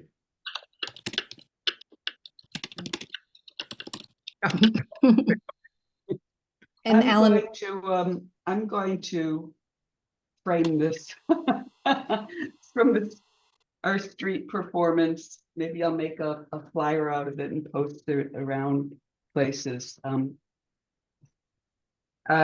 We used a line from a song, see me, I'm really a person just like yourself. And all of these little comments, not all quote unquote politically correct or anything, but people's heartfelt kind of experiences around having a conversation around dementia. it's beautiful, Alice. Thank you. A question I had is some folks Sorry, Maureen, oh, can I sorry. just can we bring Kate? White? Yes, Kate. Sorry, I just wanted to hear from Kate. Yeah, I just put my hand down because you knew that I had already indicated I wanted to say something. I just wanted to bring some experiences we had here in London and different parts of the UK, but I'll focus on two in particular.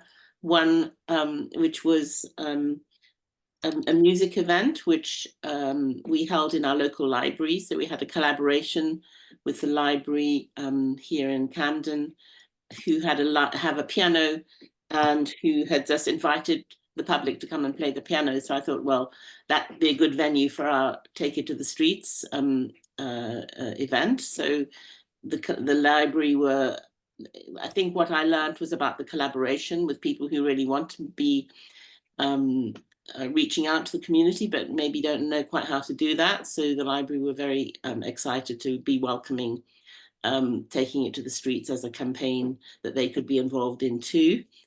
So they provided the snacks and the venue and the sort of, the environment for us. And we then invited musicians, a jazz trio, jazz duet, and wonderful a duet of Indian musicians playing the santur and tabla. And then we had a wonderful poet who's living with dementia, Ronald Amanzi, who read a poem. So we had that sort of as our reasons for coming there, and of course on the leaflet that we handed around in all sorts of places, we also included, tea and cake, which is in England, it's always a thing to bring people along. So we had about 50 people there, which I was partly delighted, but partly, we could have had some more. But the best part of it, I think, was having an exhibition at the same time in the same venue with of artwork that one of my colleagues, Melissa, who's also a member of the coalition, had done with people living with dementia. So we had their artwork, we had the poetry, we had the music, and we had the conversations that people had individually, but also we spoke from with a microphone. I'd invited a member of our local newspaper who in the beginning had said, we don't cover that kind of a thing.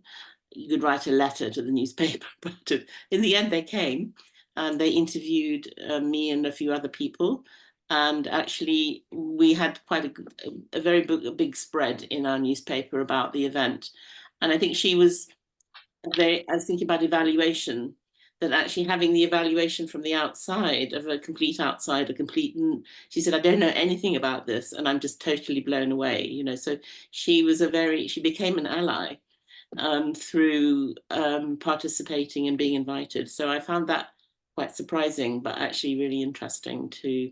And now I've got that sort of link. And she said, we must keep in touch. So there's a sort of way in which I think the events fostered various collaborative tentacles, as it were, to reach out for next time. The other thing about it was the amount of energy it took. And I think next time round, it won't take so much, because when you're starting something, perhaps the next time will feel less daunting. And on the other event we arranged, which I've never done before, was as a screening of a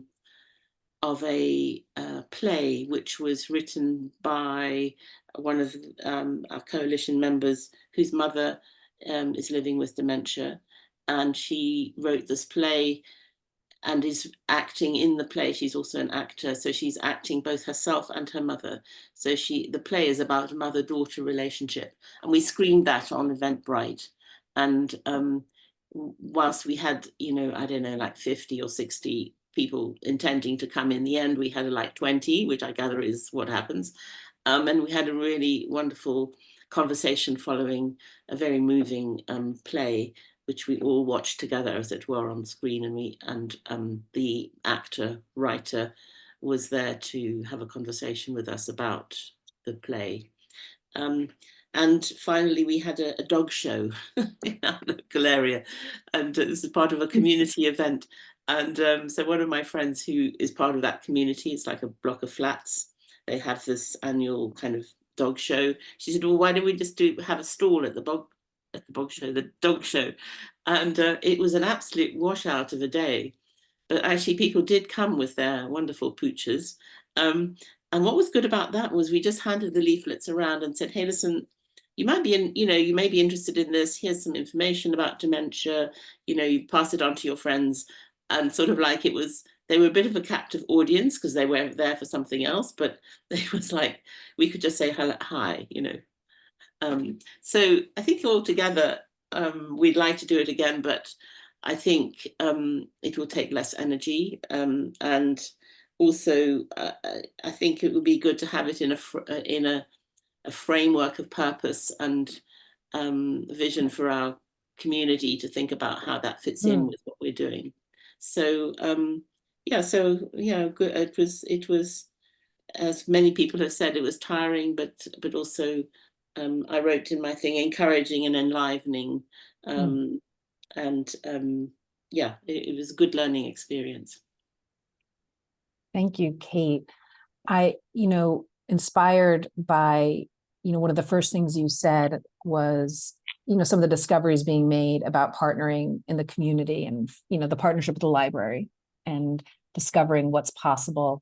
And curious about, I was going to point to that. And then something David said in the chat, I don't think it can ever be overestimated how important that continuing and growing sense of not being alone in this. And like that, I'm just imagining, the people who just happened to walk into the library that day, and just the importance of these public events to create less aloneness. Other discoveries. They had a whole display of books, and that's ongoing, about dementia, kind of in the front and center of the library as you go in. Well, and I think the march in South Africa also, and the inviting of police officers and just people who you wouldn't necessarily expect to be participating in such a thing, just, I think, changes the relationships, right? Changes what people can see as possible. Yeah. And there's a couple of comments in the chat building off of that question as well. Yeah, so if either Holly or Helen or anyone else wants to talk about insights you're making around these partnerships. Well, yeah, myself and Jill, we work very closely with an organization called it used to be called Creative Aging San Francisco, now Spark.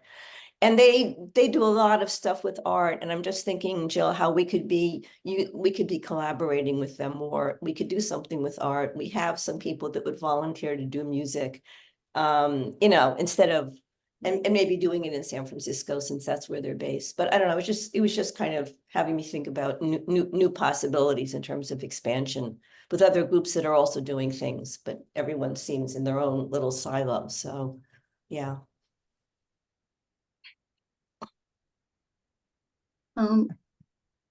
It could add to that. I just had a thought, and actually, it was also something, Pia, you said. Actually, it wasn't this conversation. It was probably right after. And I was very touched by it. It was, in a way, it was a bit of a throwaway line. It wasn't the the meat of what you were sharing, but you've already shared the wonderful events and things. But you said you were kind of very excited and just said, "Oh gosh, I was able to reach so many." Like, again, I think the gist of what I heard was we were able to meet people we wouldn't otherwise meet during, like, through our other, because you're obviously, for those who don't know, Pia is and Sherry and others involved are very, very, very respected academics and activists within the dementia conversation. So you can reach people. But I think I was touched, and I guess I was, to me, when I hear everyone speak, I don't know, I am just so incredibly touched by, in a way, what this was designed to do, which was to reach strangers, to reach people who otherwise would just not ever be part of any conversation about dementia. And that's why I think the 5 people at the ice cream social is wonderful, because, I don't know, reimagining dementia isn't exactly the hot topic. I mean, it's not like everyone's talking about it. So cumulatively and individually, and also if you did 10 ice cream socials, just as a matter of course, then you'd reach 50 people. You know what I mean? Like, so it's never a numbers game. But I guess I was wondering how, I don't know, how people feel about, and if there's a better way to cast this question, please do so. In last night's conversation, we touched on a little bit of, because somebody wasn't that familiar with taking to the street, so they asked what it was. And one of the ways I described it is, in a way, it was a collective and creative effort to bring dementia just more and more out of the closet. That it's not just as either specialized topic that only those involved with dementia can talk about, but in fact, it's part of the world, and that we need to have it be just much more a part of the world. So I guess I'm just wondering how everyone or others who haven't spoken feel about that just continuing to involve and broaden this communication, and I mean this conversation, to just keep taking it out as big and as broadly, and again, continuing to speak with strangers and involving them hopefully in a new kind of conversation about this.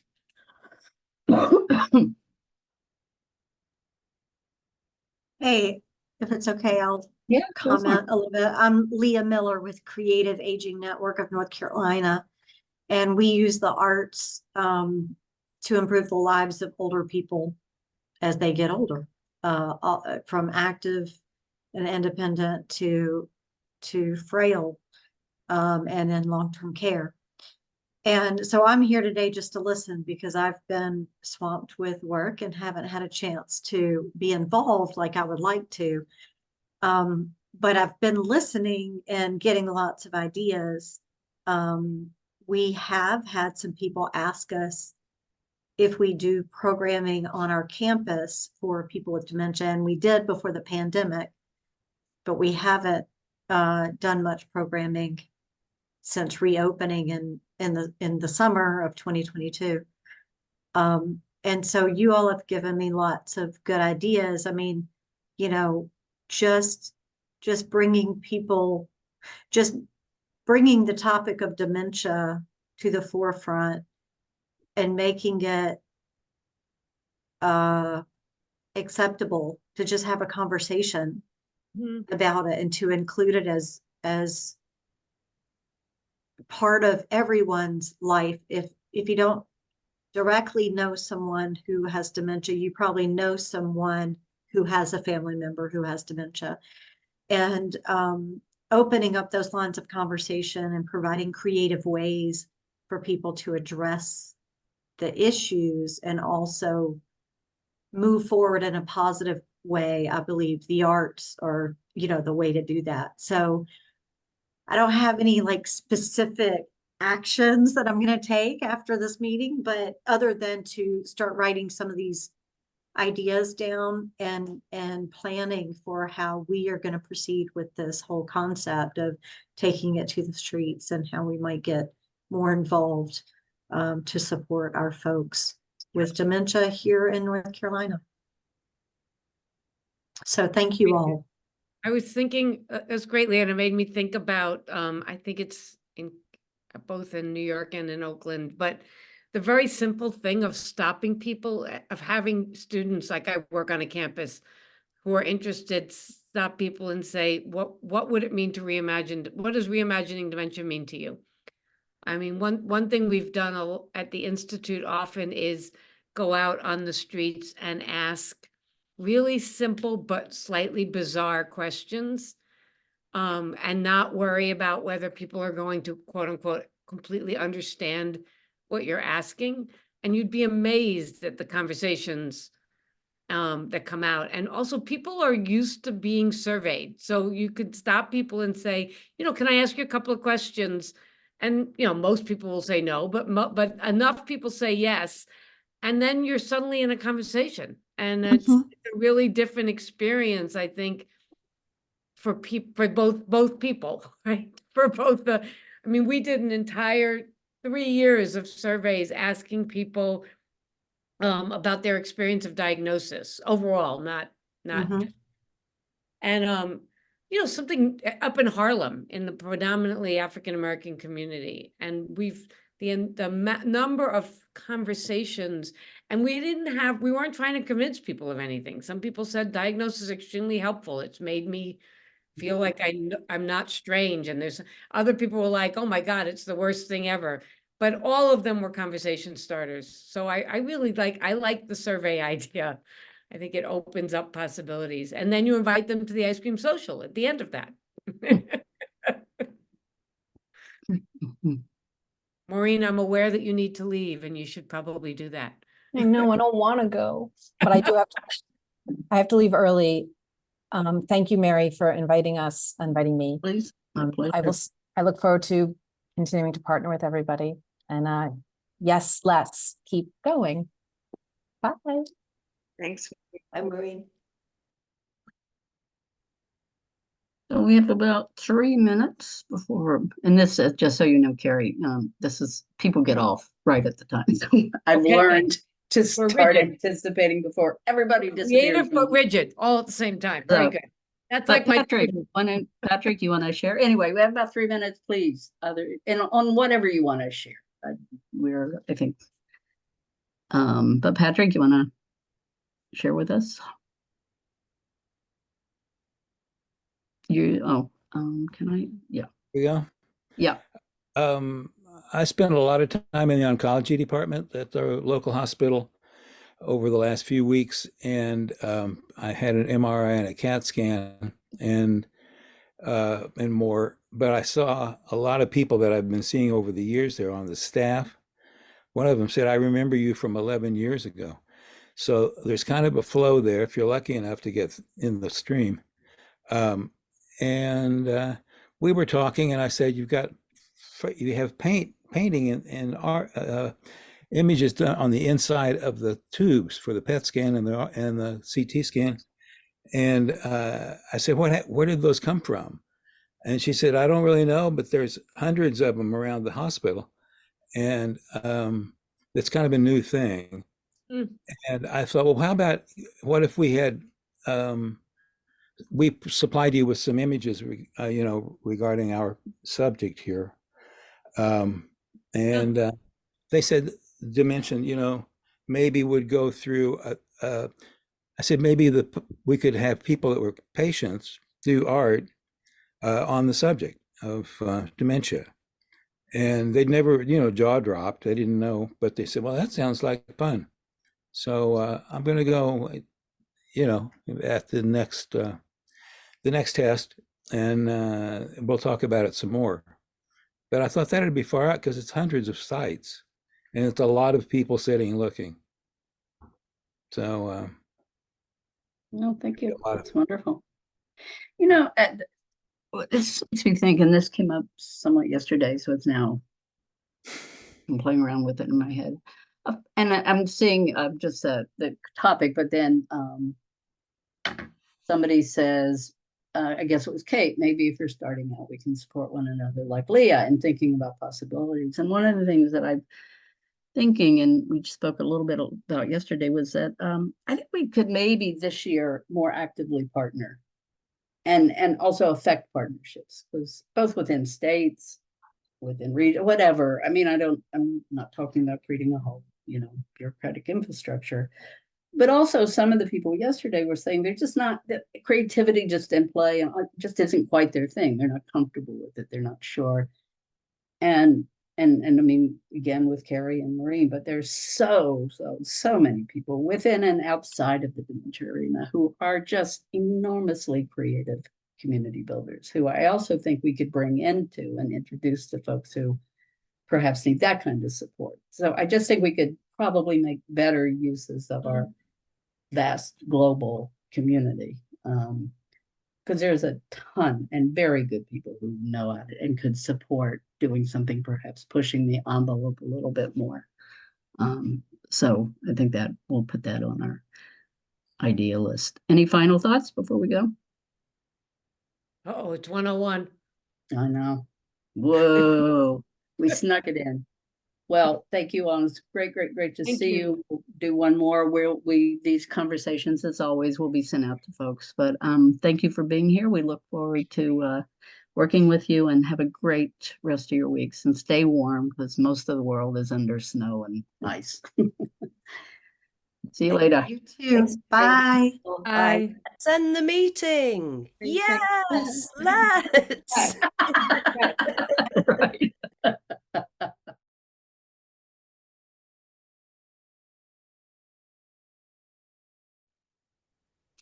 What everyone, I mean, come off mute and just say your name. I mean, we're a small enough group that, and not everybody knows everybody. So why doesn't everyone come off mute and just share just who you are and kind of what you do and how you came to the coalition. Short, but that way we can at least just get to know a little bit more about each other. So Nancy, you want to start? Sure. I've been involved in the coalition maybe close to 2 years. I was diagnosed with early onset in 2013, changed to mild cognitive impairment. So I've been involved for 10 years in this. And recently started Dangle and Dot.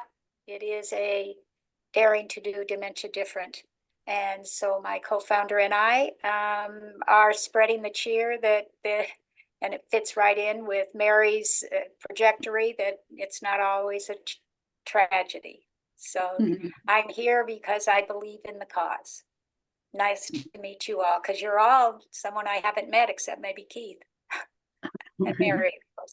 Well, and I would urge you all to look into Dangle and Dot. They are delightful. They're two of the most delightful people doing, so they're just Oh fun. my. I knew there was a reason I put a little makeup on this morning. And Right. Right. You want to show your Justine? Why don't you? Oh, yes. So I've got an academic background, and for the last 10 years or so, my main focus of research has been dementia and the arts. I've supervised a number of PhD students to do theses. So in the course of that, I've read a lot of the literature around the arts and dementia, and I became convinced that there wasn't enough of that put into practice. But having been a researcher for most of my career, I know that it takes decades and decades to put research into practice. So as I approach retirement, I developed a kind of a side hustle in running a day center for people with dementia. And I now work there more than I work in my paid job. So we provide creativity-led daycare, peer support groups, and various other activities for people with dementia. I've also been drawn into local policy making around dementia and the dementia care pathways that are so inadequately resourced in my neck of the woods.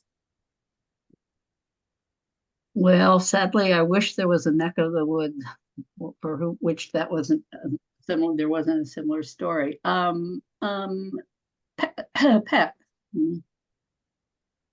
Everyone, I'm Pat. I'm in Dunblane in Scotland in the freezing cold. I met Mary at the British Society of Gerontology last year, which is how I've become here.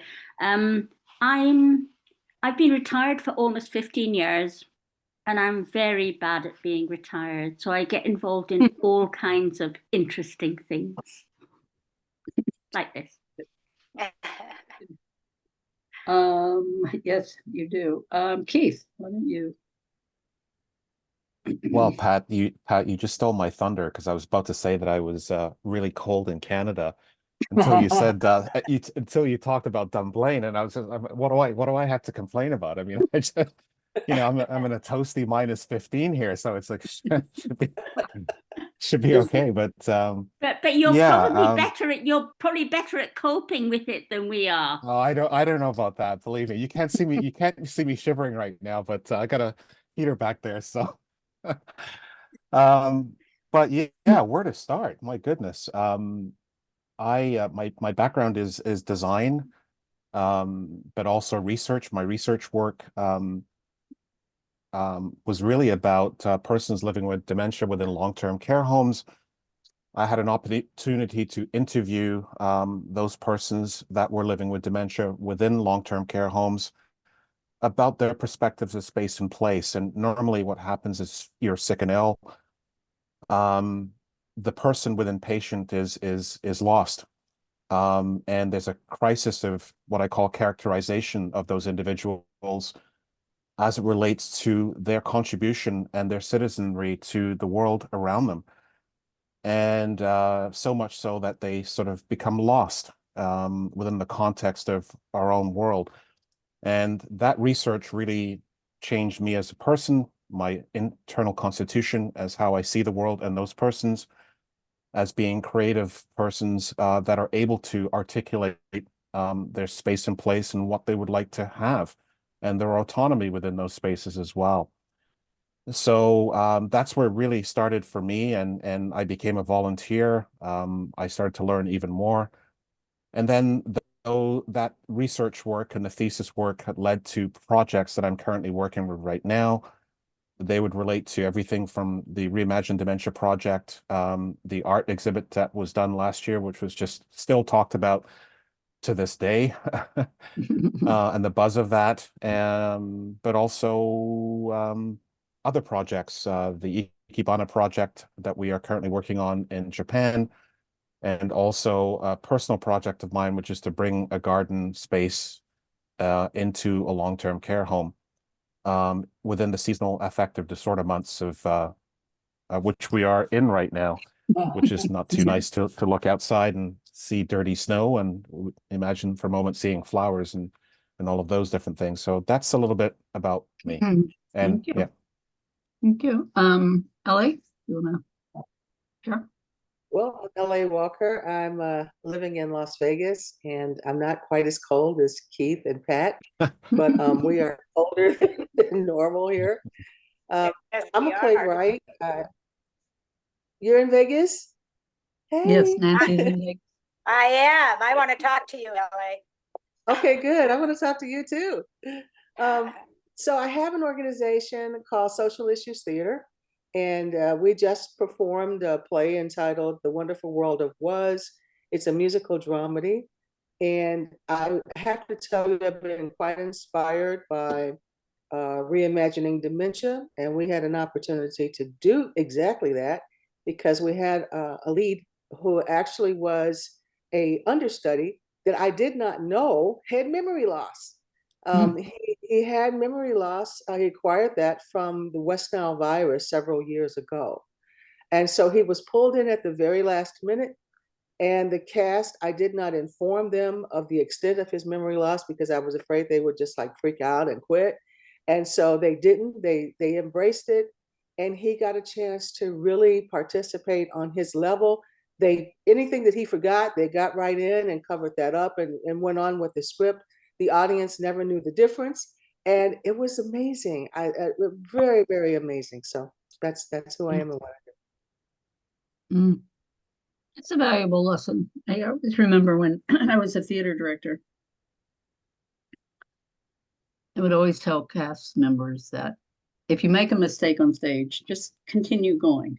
Just don't break and go, oh my God. I actually think it's valuable in life too, because the audience doesn't know what is They don't have a supposed to happen. Yeah, and I mean, like the audience is, I mean, yes, things happen like this. Somebody falls off the stage. That even then, people might think it was part of it. But it's just a wonderful way. I love what you're saying because it's a wonderful way to respond to mistakes and error. That it's just okay.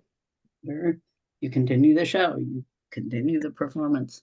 It's wonderful. Mara, why don't you?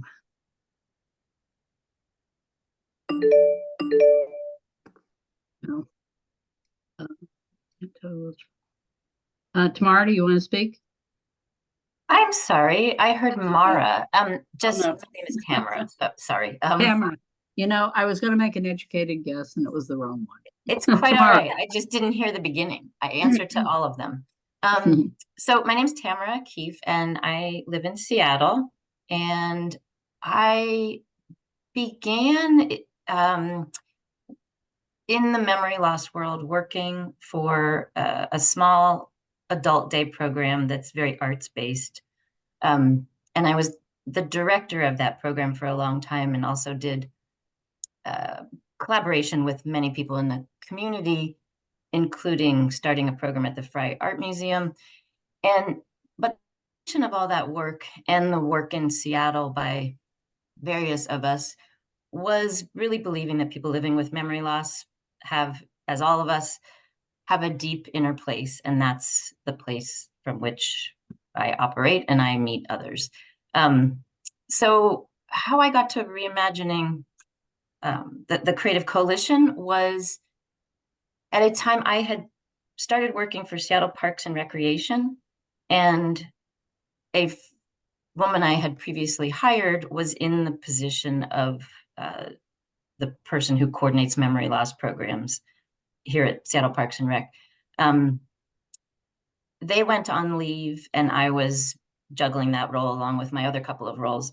And then at some point in the pandemic, this became one of the hats that I wear. And I'm very happy with that. Got back to this place that I really enjoy working with people living with memory loss and care partners. And but anyway, it was that individual who told me about the coalition at some point during the pandemic. Yeah, that's how I got here. And so now I wear two hats in the city. One of them is programming for people living with memory loss and care partners, and the other is older adult programming for queer identified individuals. Nyla, and then Nepali, you can close this out. So Nyla. Sure, thanks. I'm in a public space. I just finished actually I'm in a theater because there was a training on accessibility and eco-responsibility. So I'm sorry if there's background noise. No problem. So I'm in Montreal. I'm a postdoc student at McGill, and I also work with the National Circus School here in their research center. I studied in neuroscience in Parkinson's disease specifically during my PhD. And then coming out of my PhD, felt a real disconnect with between the scientific community and scientific knowledge around neurodegenerative diseases and people with lived experience and the knowledge from lived experience. So I turned to the performing arts. It was my passion all along my PhD, dance and circus in particular. To bridge the scientific world with people with lived experience. And we co-created by bringing together neuroscientists, people with Parkinson's or dementia in a separate project, and caregivers and performing artists. We co-created 2 performances, one on Parkinson's and one on dementia. So that's what brought me to Mary. I can't exactly remember how we met, but somewhere along the way there, I've also worked a bit with bringing circus artists to a day center for people living with dementia and encouraging just intergenerational exchange and connection through the circus art. So I'm really interested in how the arts can be used to communicate and to connect different experiences and especially beyond verbal communication. Definitely close us out. Hi, everybody. Sorry, I joined a couple minutes late. Mary, was the prompt? What was Just the to prompt? introduce yourself, what you do, and then how you kind of came to the coalition. Great, thank you. Gosh, what a treat to hear about you all. My name's Nefeli Antoniadis. I'm in Washington, D.C. My background is I'm a theater artist. I'm a scenic and costume designer, and I was a professor of theater arts for about 25 years in 2 different universities. And in recent years, I have become increasingly driven to work in the space of aging and arts and health and well-being, and find those intersectional spaces where arts and community engaged art-making practice can inform policy and systems. And as I say, when I get old and cranky, I'm in it to change the system. So I'm trying to find my spot in that ecosystem. Mary, I think we met, during the lockdown of the pandemic, I went back to grad school after many years and completed a degree in aging, an interdisciplinary degree in aging and health here in DC. And I think, Mary, we met through one of our connections there. So it was in that beginning of me trying to sort of find my way and learn everything I could about the systems. And so what brings me to Reimagining Dementia and the coalition is I think the very first gathering I came to just aligned with my view and my experiences of, I've done a lot of work in the arts and arts practice with folks living with memory loss and dementia here in DC. I work with a partner at the Phillips Collection, and we're developing museum-based programs. And I work with some other organizations in DC, which gives me a chance to pop into various settings around the city as I kind of learn more about who's doing what where, and where there's a message that is generative and joyful and acknowledging of our human value, because I continue to hear a lot of messages that are highly medicalized and tragic and doomsday-ish, and I just don't share that perspective. So I'm really happy to be in this space with you. Thank you all. I don't know, I'm always inspired. Actually, I'm really glad to be coming back. It feels like it's forever since we've had a lot of members coming together. So it's really nice after the holidays and all that's going on in our world. It kind of, I don't know, at least for me, being part of this and then other communities as well, it's allowed me to be able to better have all the pain, the sorrow, the sadness, the cruelty, as well as the beauty. Like, it's a very conflicted world these days, and you've got to be able to hold that it's not just one or the other, or if you're like me, you can just become paralyzed. So doing this with you all and the others who joined us over the last couple of days has been a wonderful tonic. This is informal. I mean, I'll say a couple of things, but this really is an informal conversation. I really wanted to pull together members who, I mean, one level to talk about, kind of to just take a bit of a deeper dive into taking it to the streets and what that was for us and what it might become. And not from we have to decide all this now. It's just more to get a feel for, because we've really not had much of the opportunity to talk about it, and to begin to look at, okay, what might 2024 look like? And now that we have it under our belt, is there more to do? Is there other to do? Is there nothing and I'm thinking about it because I think, for many reasons, but one, if you're going to continue creating something, and it was very much created by us, no one else made it happen, good, bad, or indifferent, then you kind of have to know what you're working with and where people are and what you learned and what were the challenges and what worked and didn't work.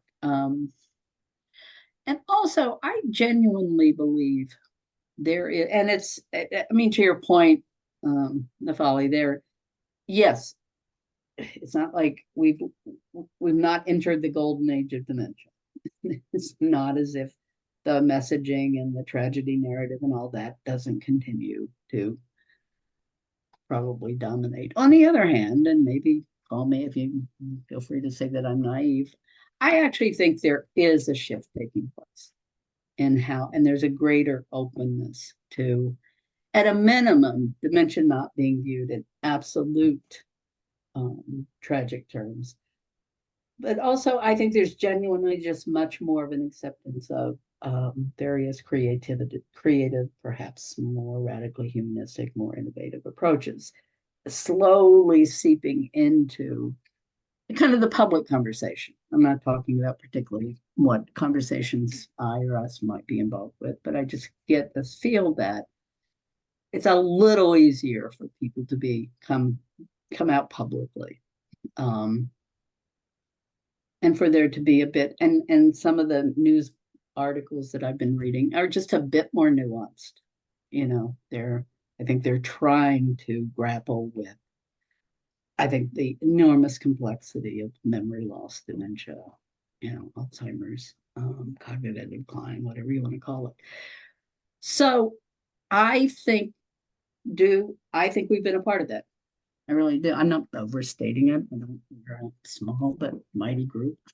However, I think we are a part of producing that shift, even as I think that shift has allowed us to grow, because you don't, you know, as I've often said to folks, we wouldn't be here 4 years ago. I am under no illusion that there would have been a coalition without a whole host of things happening in the world, including, sadly, COVID. However, those things happen. You have to kind of be aware of.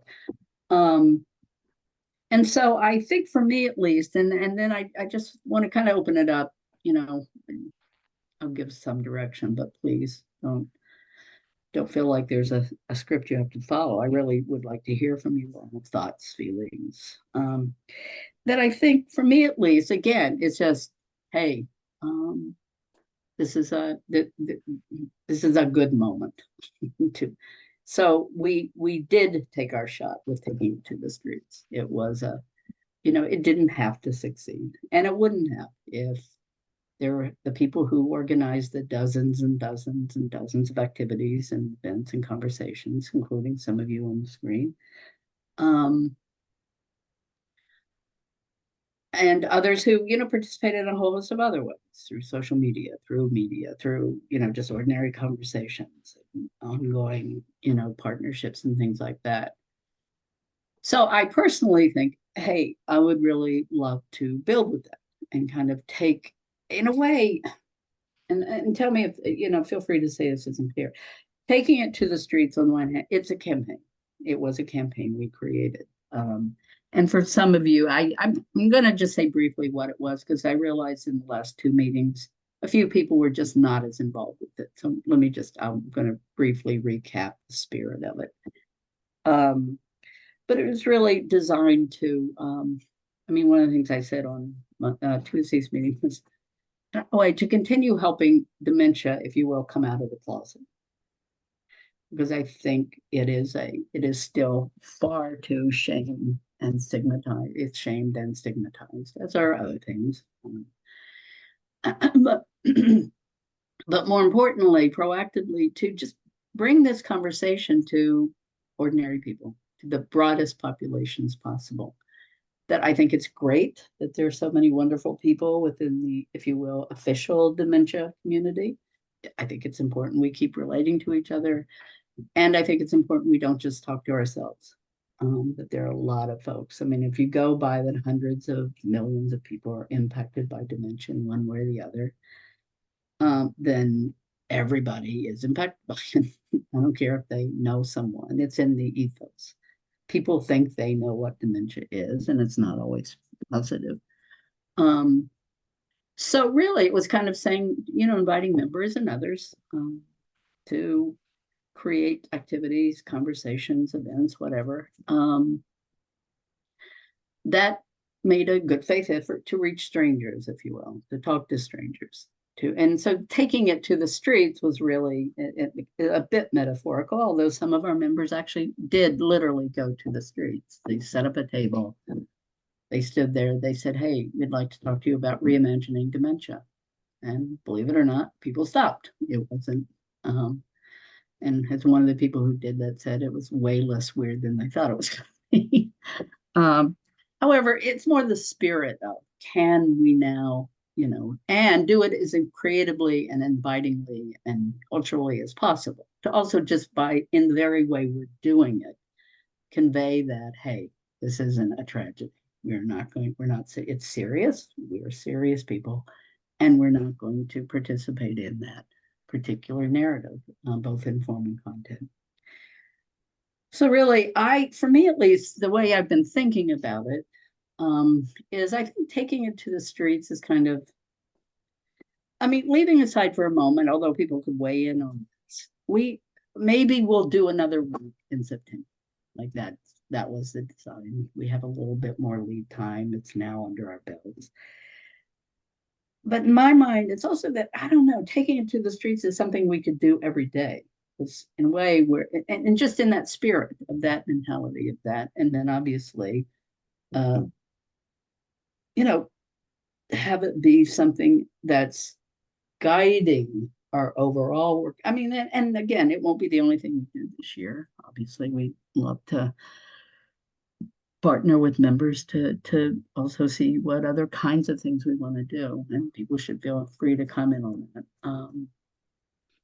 So really, by way of play, it's really inviting you to sharing, because some cases, again, I know Keith was very involved in creating just a wonderful event in Toronto. Others have been as well. And even if you weren't, however, you could speak to what taking it to the streets means, what you think about, what is it, does it inspire you? Do you think it's stupid? I don't know, any number of things. And kind of, though, by way of looking ahead and seeing what we have and seeing where we want to go over the next year. So I'm going to stop, kind of leaving it wide open, and invite you all to kind of just share now that we've had a little distance from the more formal taking it to the streets. I don't know, what do you think? What inspired you about it? What didn't inspire you about it? What were the challenges? What worked? What didn't work? What impact do you think we are having collectively, in whatever ways that looks like? So I'm going to open it up, and hopefully. May I ask a question in that case? I'm sorry, I was peripherally involved, trying to badge our activities along the lines of taking it to the streets, but they were our everyday activities. But my question for you, Mary, is it seems that you're saying that the message of reimagining dementia is not a tragedy. Is that the consensus? Are there other messages? Certainly. Oh, yeah. Yes, in the sense of, if you go on our website, we have we developed a statement and who we are. Certainly, I don't know if it's what we're all about, but I certainly think when we first came together, and others could speak to this as well. In a funny kind of way, it's been 3 years and 3 months since we formally started. The reality is things have shifted in that time. So I don't think the coalition it's kind of a always being created activity. However, I think what brought us together initially and continues to be, I think, the centerpiece of our work is, yes, a shared commitment to creatively transforming the tragedy narrative of dementia. So we're less interested, and a lot of people critique that. We're not the only ones who think that the biomedical model is ill-suited to deal effectively and humanistically, and even from a health vantage point. So yes, it's easy to critique. In some sense, our challenge was, okay, how do we build something new as an alternative that's kind of a living alternative to that tragedy narrative? And in our case, I think another fundamental is we lead with creativity. That is how we see how the world is, not only how we're going to make a substantive and positive impact on transforming the dementia conversation, it's how we're going to change the world such that dementia is, we at least have a shot at it not being the scourge or, you know. So yeah, I think that's how I would, you know, frame what you ask.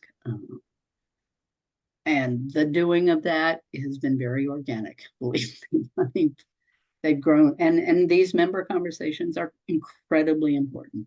It's nothing has happened way up here. We have always had these kind of just open-ended conversations. Nancy?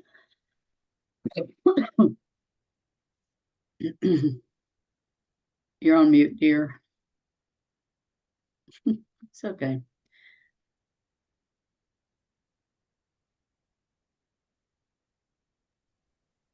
Okay. There Oh, you wait, go. on mute. I'd like to add, I think, you know, I think we want to be, I'm speaking for myself. I want to be very careful when we talk about, we don't want people to think of it as a tragedy, because in so many lives, it certainly has upheavaled everything and stirred everything up, and life isn't what it used to be for care partner or. But there is a difference in how we react if we can look at it in a perspective that says it's not all bad. Because with everything, even if it feels bad in the moment, we can look at it perhaps after the fact or alongside the fact and say, well, from that, this happened, right? And so I know that it's kind of a put down. Some people feel, and so I have been in this 10 years, and I really think that if we could get, if, you know, it's kind of like walking a pony wall. If we can successfully do it and not discourage people by discounting how they feel, but by showing them a different perspective does change it, can change it. Not always, because we're all different in different stages, right? I don't want to belabor it, but I don't want you to take the wrong thing from the tragedy. I want you to take the thing that, listen, there is a way we can work around this. There is a way, and it's a workaround. And so many things during the day I do crazy, and I just grab on, and I'm just normal. I mean, I'm nobody special. And it is the way that it's approached. And if I say, okay, Nancy, don't do it, don't go there, what good can we take from it? Anyway. I think reimagining dementia is really great from the perspective that so many times, I don't care what the subject matter is, we have a tendency to project our thoughts and in such a way that our thought is the only pathway. And so the reimagining allows everyone to come into the thoughts of dementia on their own time, on their own level, in their own comfort. My spouse passed from Lewy body dementia in 2020, and we spent close to 8 years wrestling with that. And I think what was important, why it's important to me now to get as much information out there as possible, is because I walked into that with no knowledge whatsoever. And I think that is the most disarming and frightening part of dementia. I think that is disarming and frightening if it's cancer, if it's diabetes, if it's heart condition. If you have no information and you don't understand the behaviors and what the steps are, then you can't live within those behaviors and conquer anything. But once you get some information and you understand, okay, this is it, this is what I need to do, you start understanding that my life can go on. I just have to make some adjustments. My family has to make some adjustments. And so I think by everyone from our own perspective, presenting how we want to, how we feel we can draw people in is extremely important to this process. It's very colorful, it's very inviting, and it's not a frightening process. So that's it.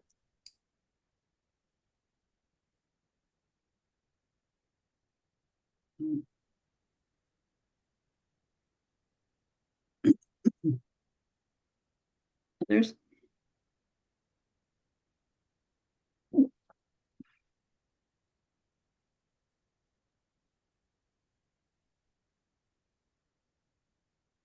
I will speak. Thank you so much, Nancy and LA, for your really personal perspectives. I think I feel that I experience what you are describing, in that in my work in Seattle, there was, it was around 2010, I believe, at the start of a lot of people feeling that there was a hopeful path through memory loss. And that was a lot of years ago. And what I think that it's like a both and. The community really does, in many ways, see things with slightly more possibility in a general way.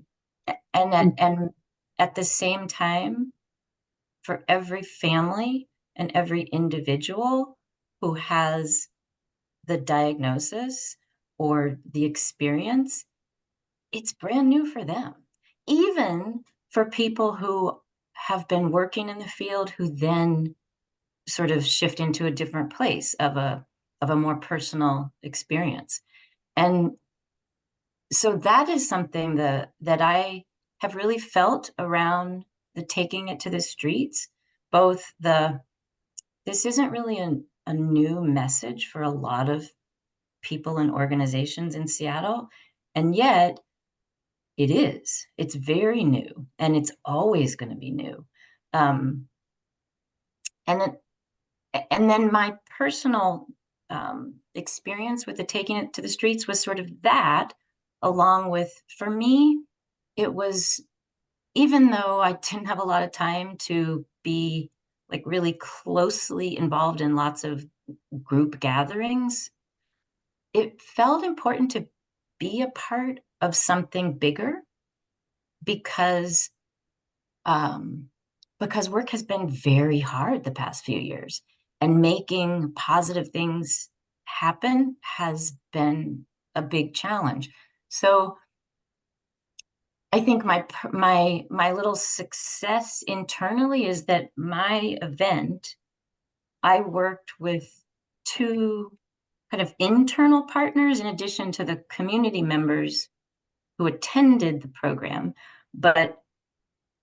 And by internal, I mean, I worked for Seattle Parks and Recreation, and I worked with environmental education people, and I worked with the folks who do what's the word I want?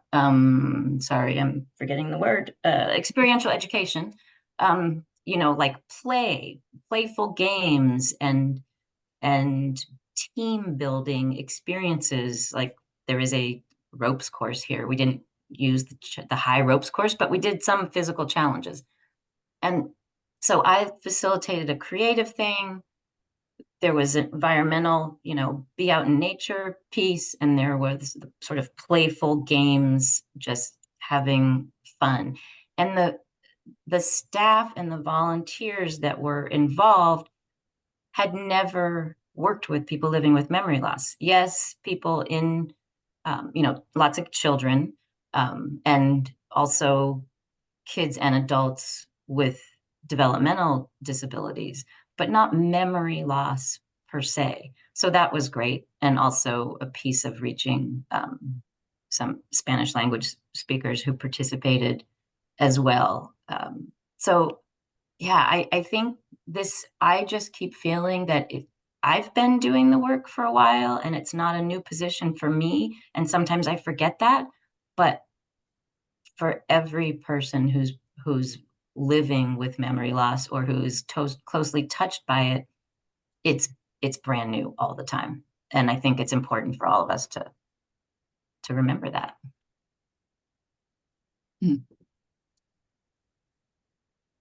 I noticed something while she was speaking that made me feel more comfortable. And I don't know if that's weird, but I'm far more comfortable with the term memory loss than I am with the term dementia. I don't know how anyone else feels about that, but I don't feel it's conversational when you say memory loss. We all get that.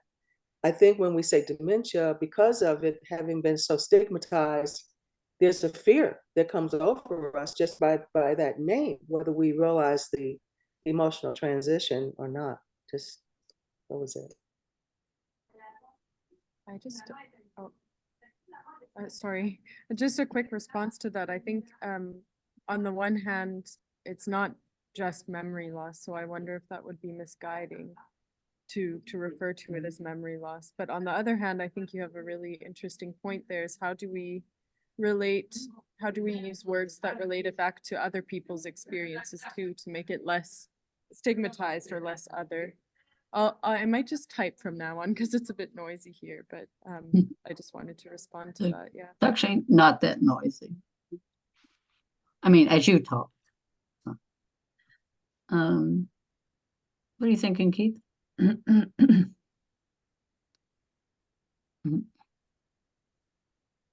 Well, I'm just enjoying hearing the conversation, quite frankly. And I would just probably just defer to that. I just think there's some incredibly passionate responses. I think for me, you know, it really is about resonance. It's about that drop of the pebble in the water that basically expands and starts to touch other things. Somebody mentioned earlier about policy, and I did a national conference last year, healthcare conference that was attended by people that worked in healthcare infrastructure, and a lot of them didn't know about the perspectives that you're talking about right now. And so I think that there's a lot of work to be done still. There's a lot of worlds that need to connect. I don't think that those worlds are connecting enough. And I think one of the things that the experience of the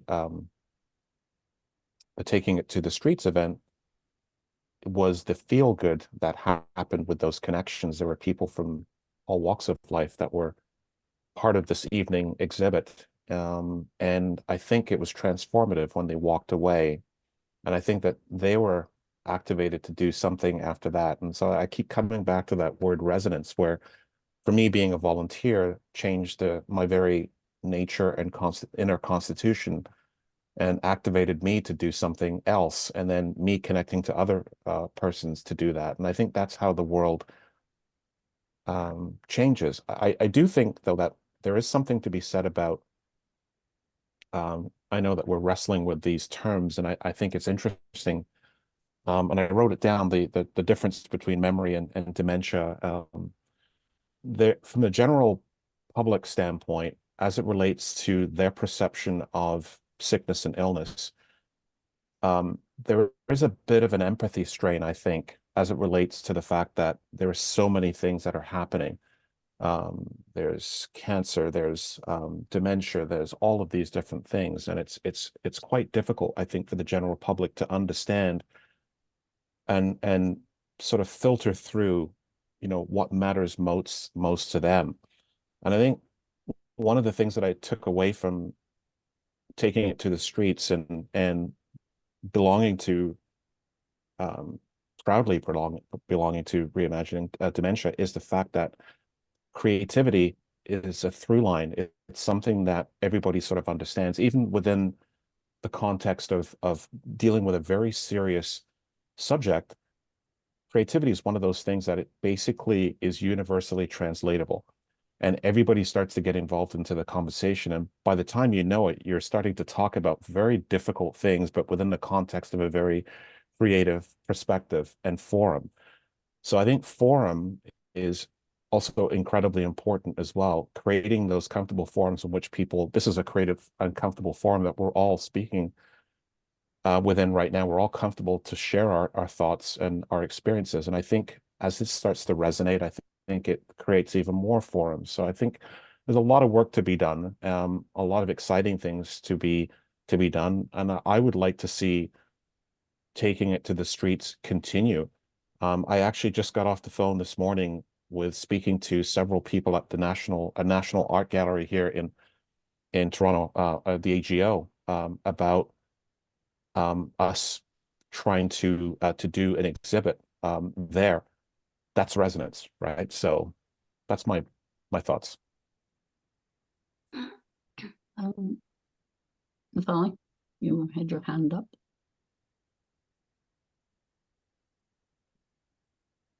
Sorry, Natalie, did you want to speak? Yeah, sorry, it sounds like somebody else was ahead of me. Yeah, I guess what I'm reflecting on is, I think, as sort of awareness or attention grows, there's a sense I get from folks that I work with or folks that I meet in community about seeking like professional support or services or day centers or arts programs to support folks living with dementia. And I guess what I think one of the powerful sort of possibilities of this work is to sort of deprofessionalize that, you know, so that it becomes an individual and community possibility or empowerment. And I just was talking to somebody the other day who's supporting her mother who has memory loss, and she's living in a particular place and she's on a wait list to get into this creative arts program. And, you know, so I feel like that kind of a program is fantastic. And I think there's some real work to be done in sort of working with care partners, family, community members, more defined sort of in this way where there's an increased sense of capacity in language to understand how to be in relationship and how to connect in those moments when fear or stigma or lack of understanding creates barriers, just on a one-to-one personal, like community, individual kind of level. Yeah. So that's what I'm sort of thinking about in this context. Yeah. Yeah. I think you're describing what I would call a more dementia inclusive society, a more dementia inclusive community. And I think there's a lot to be said for developing that proactively. I also think there's a place for specialist provision, of course, for people in certain circumstances. But educating the community is an enormous task. And I just wanted to commend one book that I always recommend to carers when I don't have time to spend much time with them, or for friends and colleagues who you know, describe their situation as being in a carer role. I always recommend a book by Oliver James called Contented Dementia. Has anybody come across that? He's an English psychologist. It's a kind of popular science book, Contented Dementia.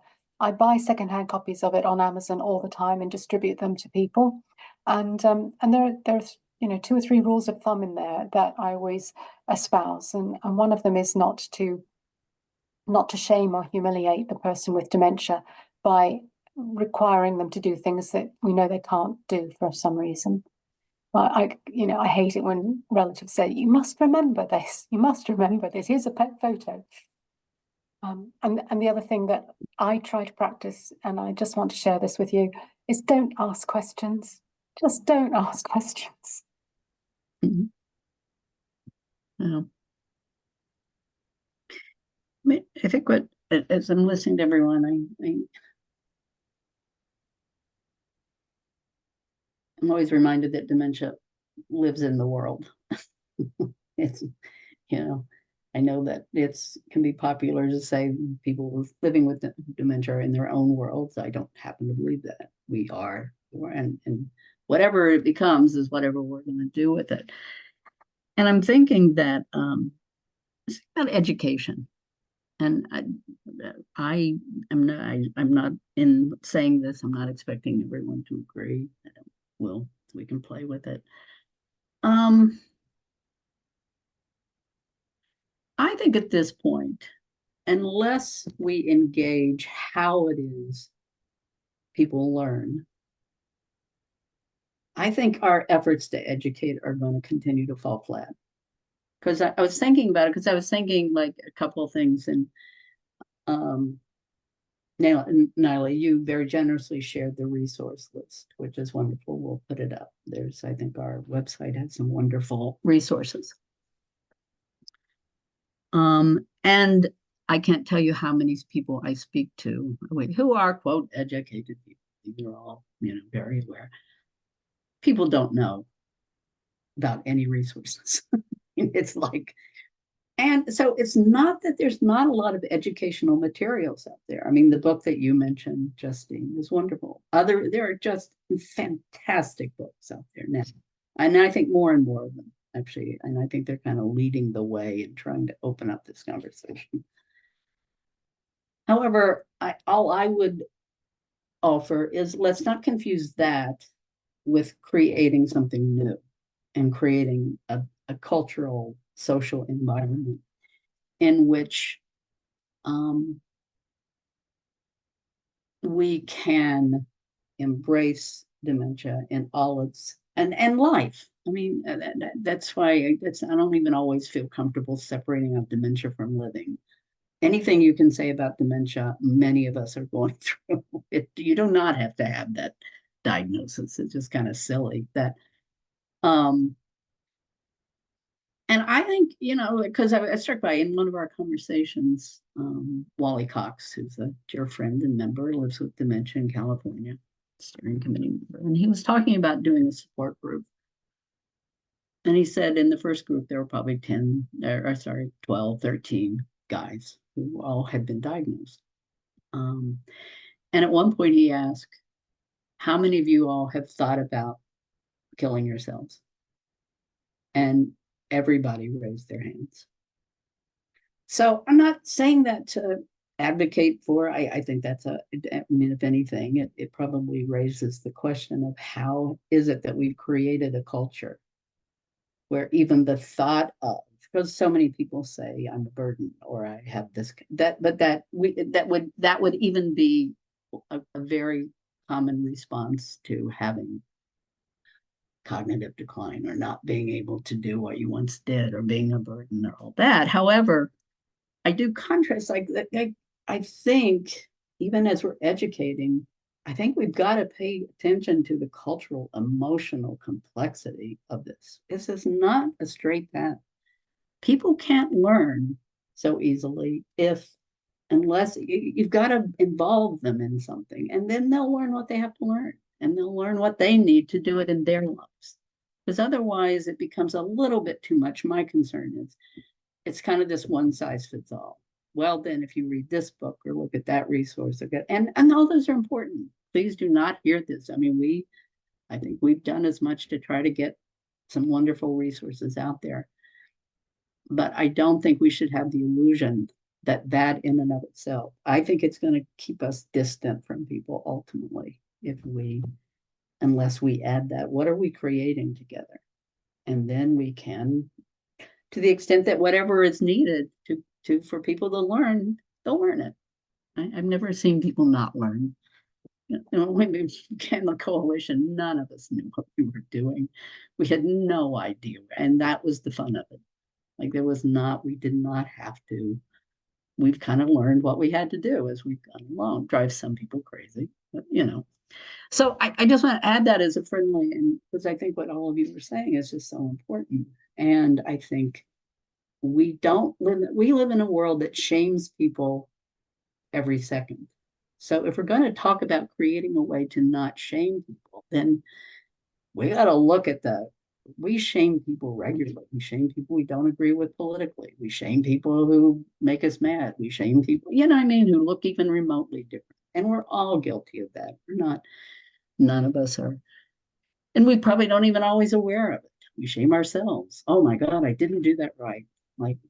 So I kind of want to throw in, and because I think back to your original question, Justine, the thing that the coalition has hopefully remained grounded in is we are in the world. And if we're going to transform this world, it's a very complex world. And not just for people living with dementia. It is a complex and deep, and in many ways, deeply uncaring world right now. So that's all got to be part of the mix. And what do we have to do to give people some ways to actually give them a shot at you know, doing something new and more positive within that. Yeah. Nyla and then LA. Oh, sorry. Go ahead. I'm sorry, go ahead, Nyla. Okay, thanks. Just in response to how people learn, I'm speaking to a lot of theater folks here, so I think you know much more about this than me, but I'm really interested in more immersive and more, well, the creative engagement, Keith, that you talked about, and creating spaces for forum, but through more activities that allow for perspective taking. So for example, I'll be going to present the Peace of Mind performance in Atlanta, and we'll do a screening of the performance, but to couple that with a workshop where we invite people into the experience more directly. So we have like a metaphor for memory loss being like a pile of papers and them being blown away, and then exploring what can we do with these papers as they're blowing away? How can we reimagine them as well, from being a memory to being something else? So I'm really curious, and the Reimagining Dementia Coalition is such a resource also for me to learn how can I create workshops or experiences that allow people to learn and to engage with the topic in a more direct way, and to take perspectives. And we've played with that a bit on our Zoom meetings, I think through some theater exercises, but I'd love to learn more about how to do that. Yeah. Nefali, did you want to? Sorry, somebody else was, I thought it was you, Nefali, but maybe. I wasn't on deck. No. Okay. Did somebody, LA, did you have your, did you want to? I just pretty much said what I was going to say, except for the fact that when I put on the play for dementia awareness, when you have a theater production, you want to put people in seats. And so I had always done fun stuff like comedies and musicals and that sort of thing that were light. And as I was trying to fill up seats, I realized this is not a topic that people say, wake up in the morning, I want to go to theater and learn about dementia. And so I had to understand that I was going to have a different way of talking to people, even about bringing them into the theater. And one of the things that I realized is that I had my own personal experiences. I had done a tremendous amount of research, but that was not necessarily the case of the people I was trying to invite in. And so that had me change my dialogue quite a bit. And I think that even in this group, you guys are so credential rich. And for people that are coming on board in an environment like that, it's very intimidating. So when we're doing the Reimagining Dementia and taking it to the streets, we're playing in the dirt. We're getting down and allowing ourselves to be in that environment and welcome people in. And my final statement is I hope you stop taking it to the streets, because that's where all the problems are. That's wonderful. Well, with that, perhaps I think we're coming to a close. I really appreciate it. And I thought off of what you were saying, which has actually been a bit of a through line between these three conversations, is seeing if we can find some ways in all of it to do more partnering and more active connecting, because like it came up in the first conversation Tuesday, where one of our members is a college professor and somebody else was expressing like, she held this very lovely conference, but she was kind of saying, and then she wasn't being mean-spirited, but she kind of said, they kind of had to invite scientists. And honestly, the scientists were just dreadful. I mean, meaning they were boring, not that, but so she was saying, God, I'd really love to. And I actually referenced you, Keith, because of what you've told me about the presentation you and Keith, Pia did with,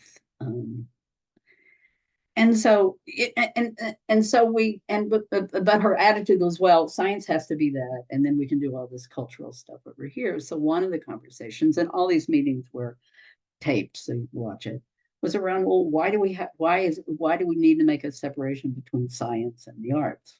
There are plenty of scientists actually in the world who are actively engaging in organizing. But also, there's just a lot of people who know a lot about, and there happened to be a woman who's actually incredibly good at incorporating play and creativity in the classroom, higher ed classrooms. And so they were connected. You know, so we have so much. I agree with you, Ole. I think we have a lot available to us. And if anything, I think we still don't use it enough. I mean, I'm not saying there's a criticism, but I just think we have so much more to give to each other in terms of enriching. How do we approach these things kind of more creatively?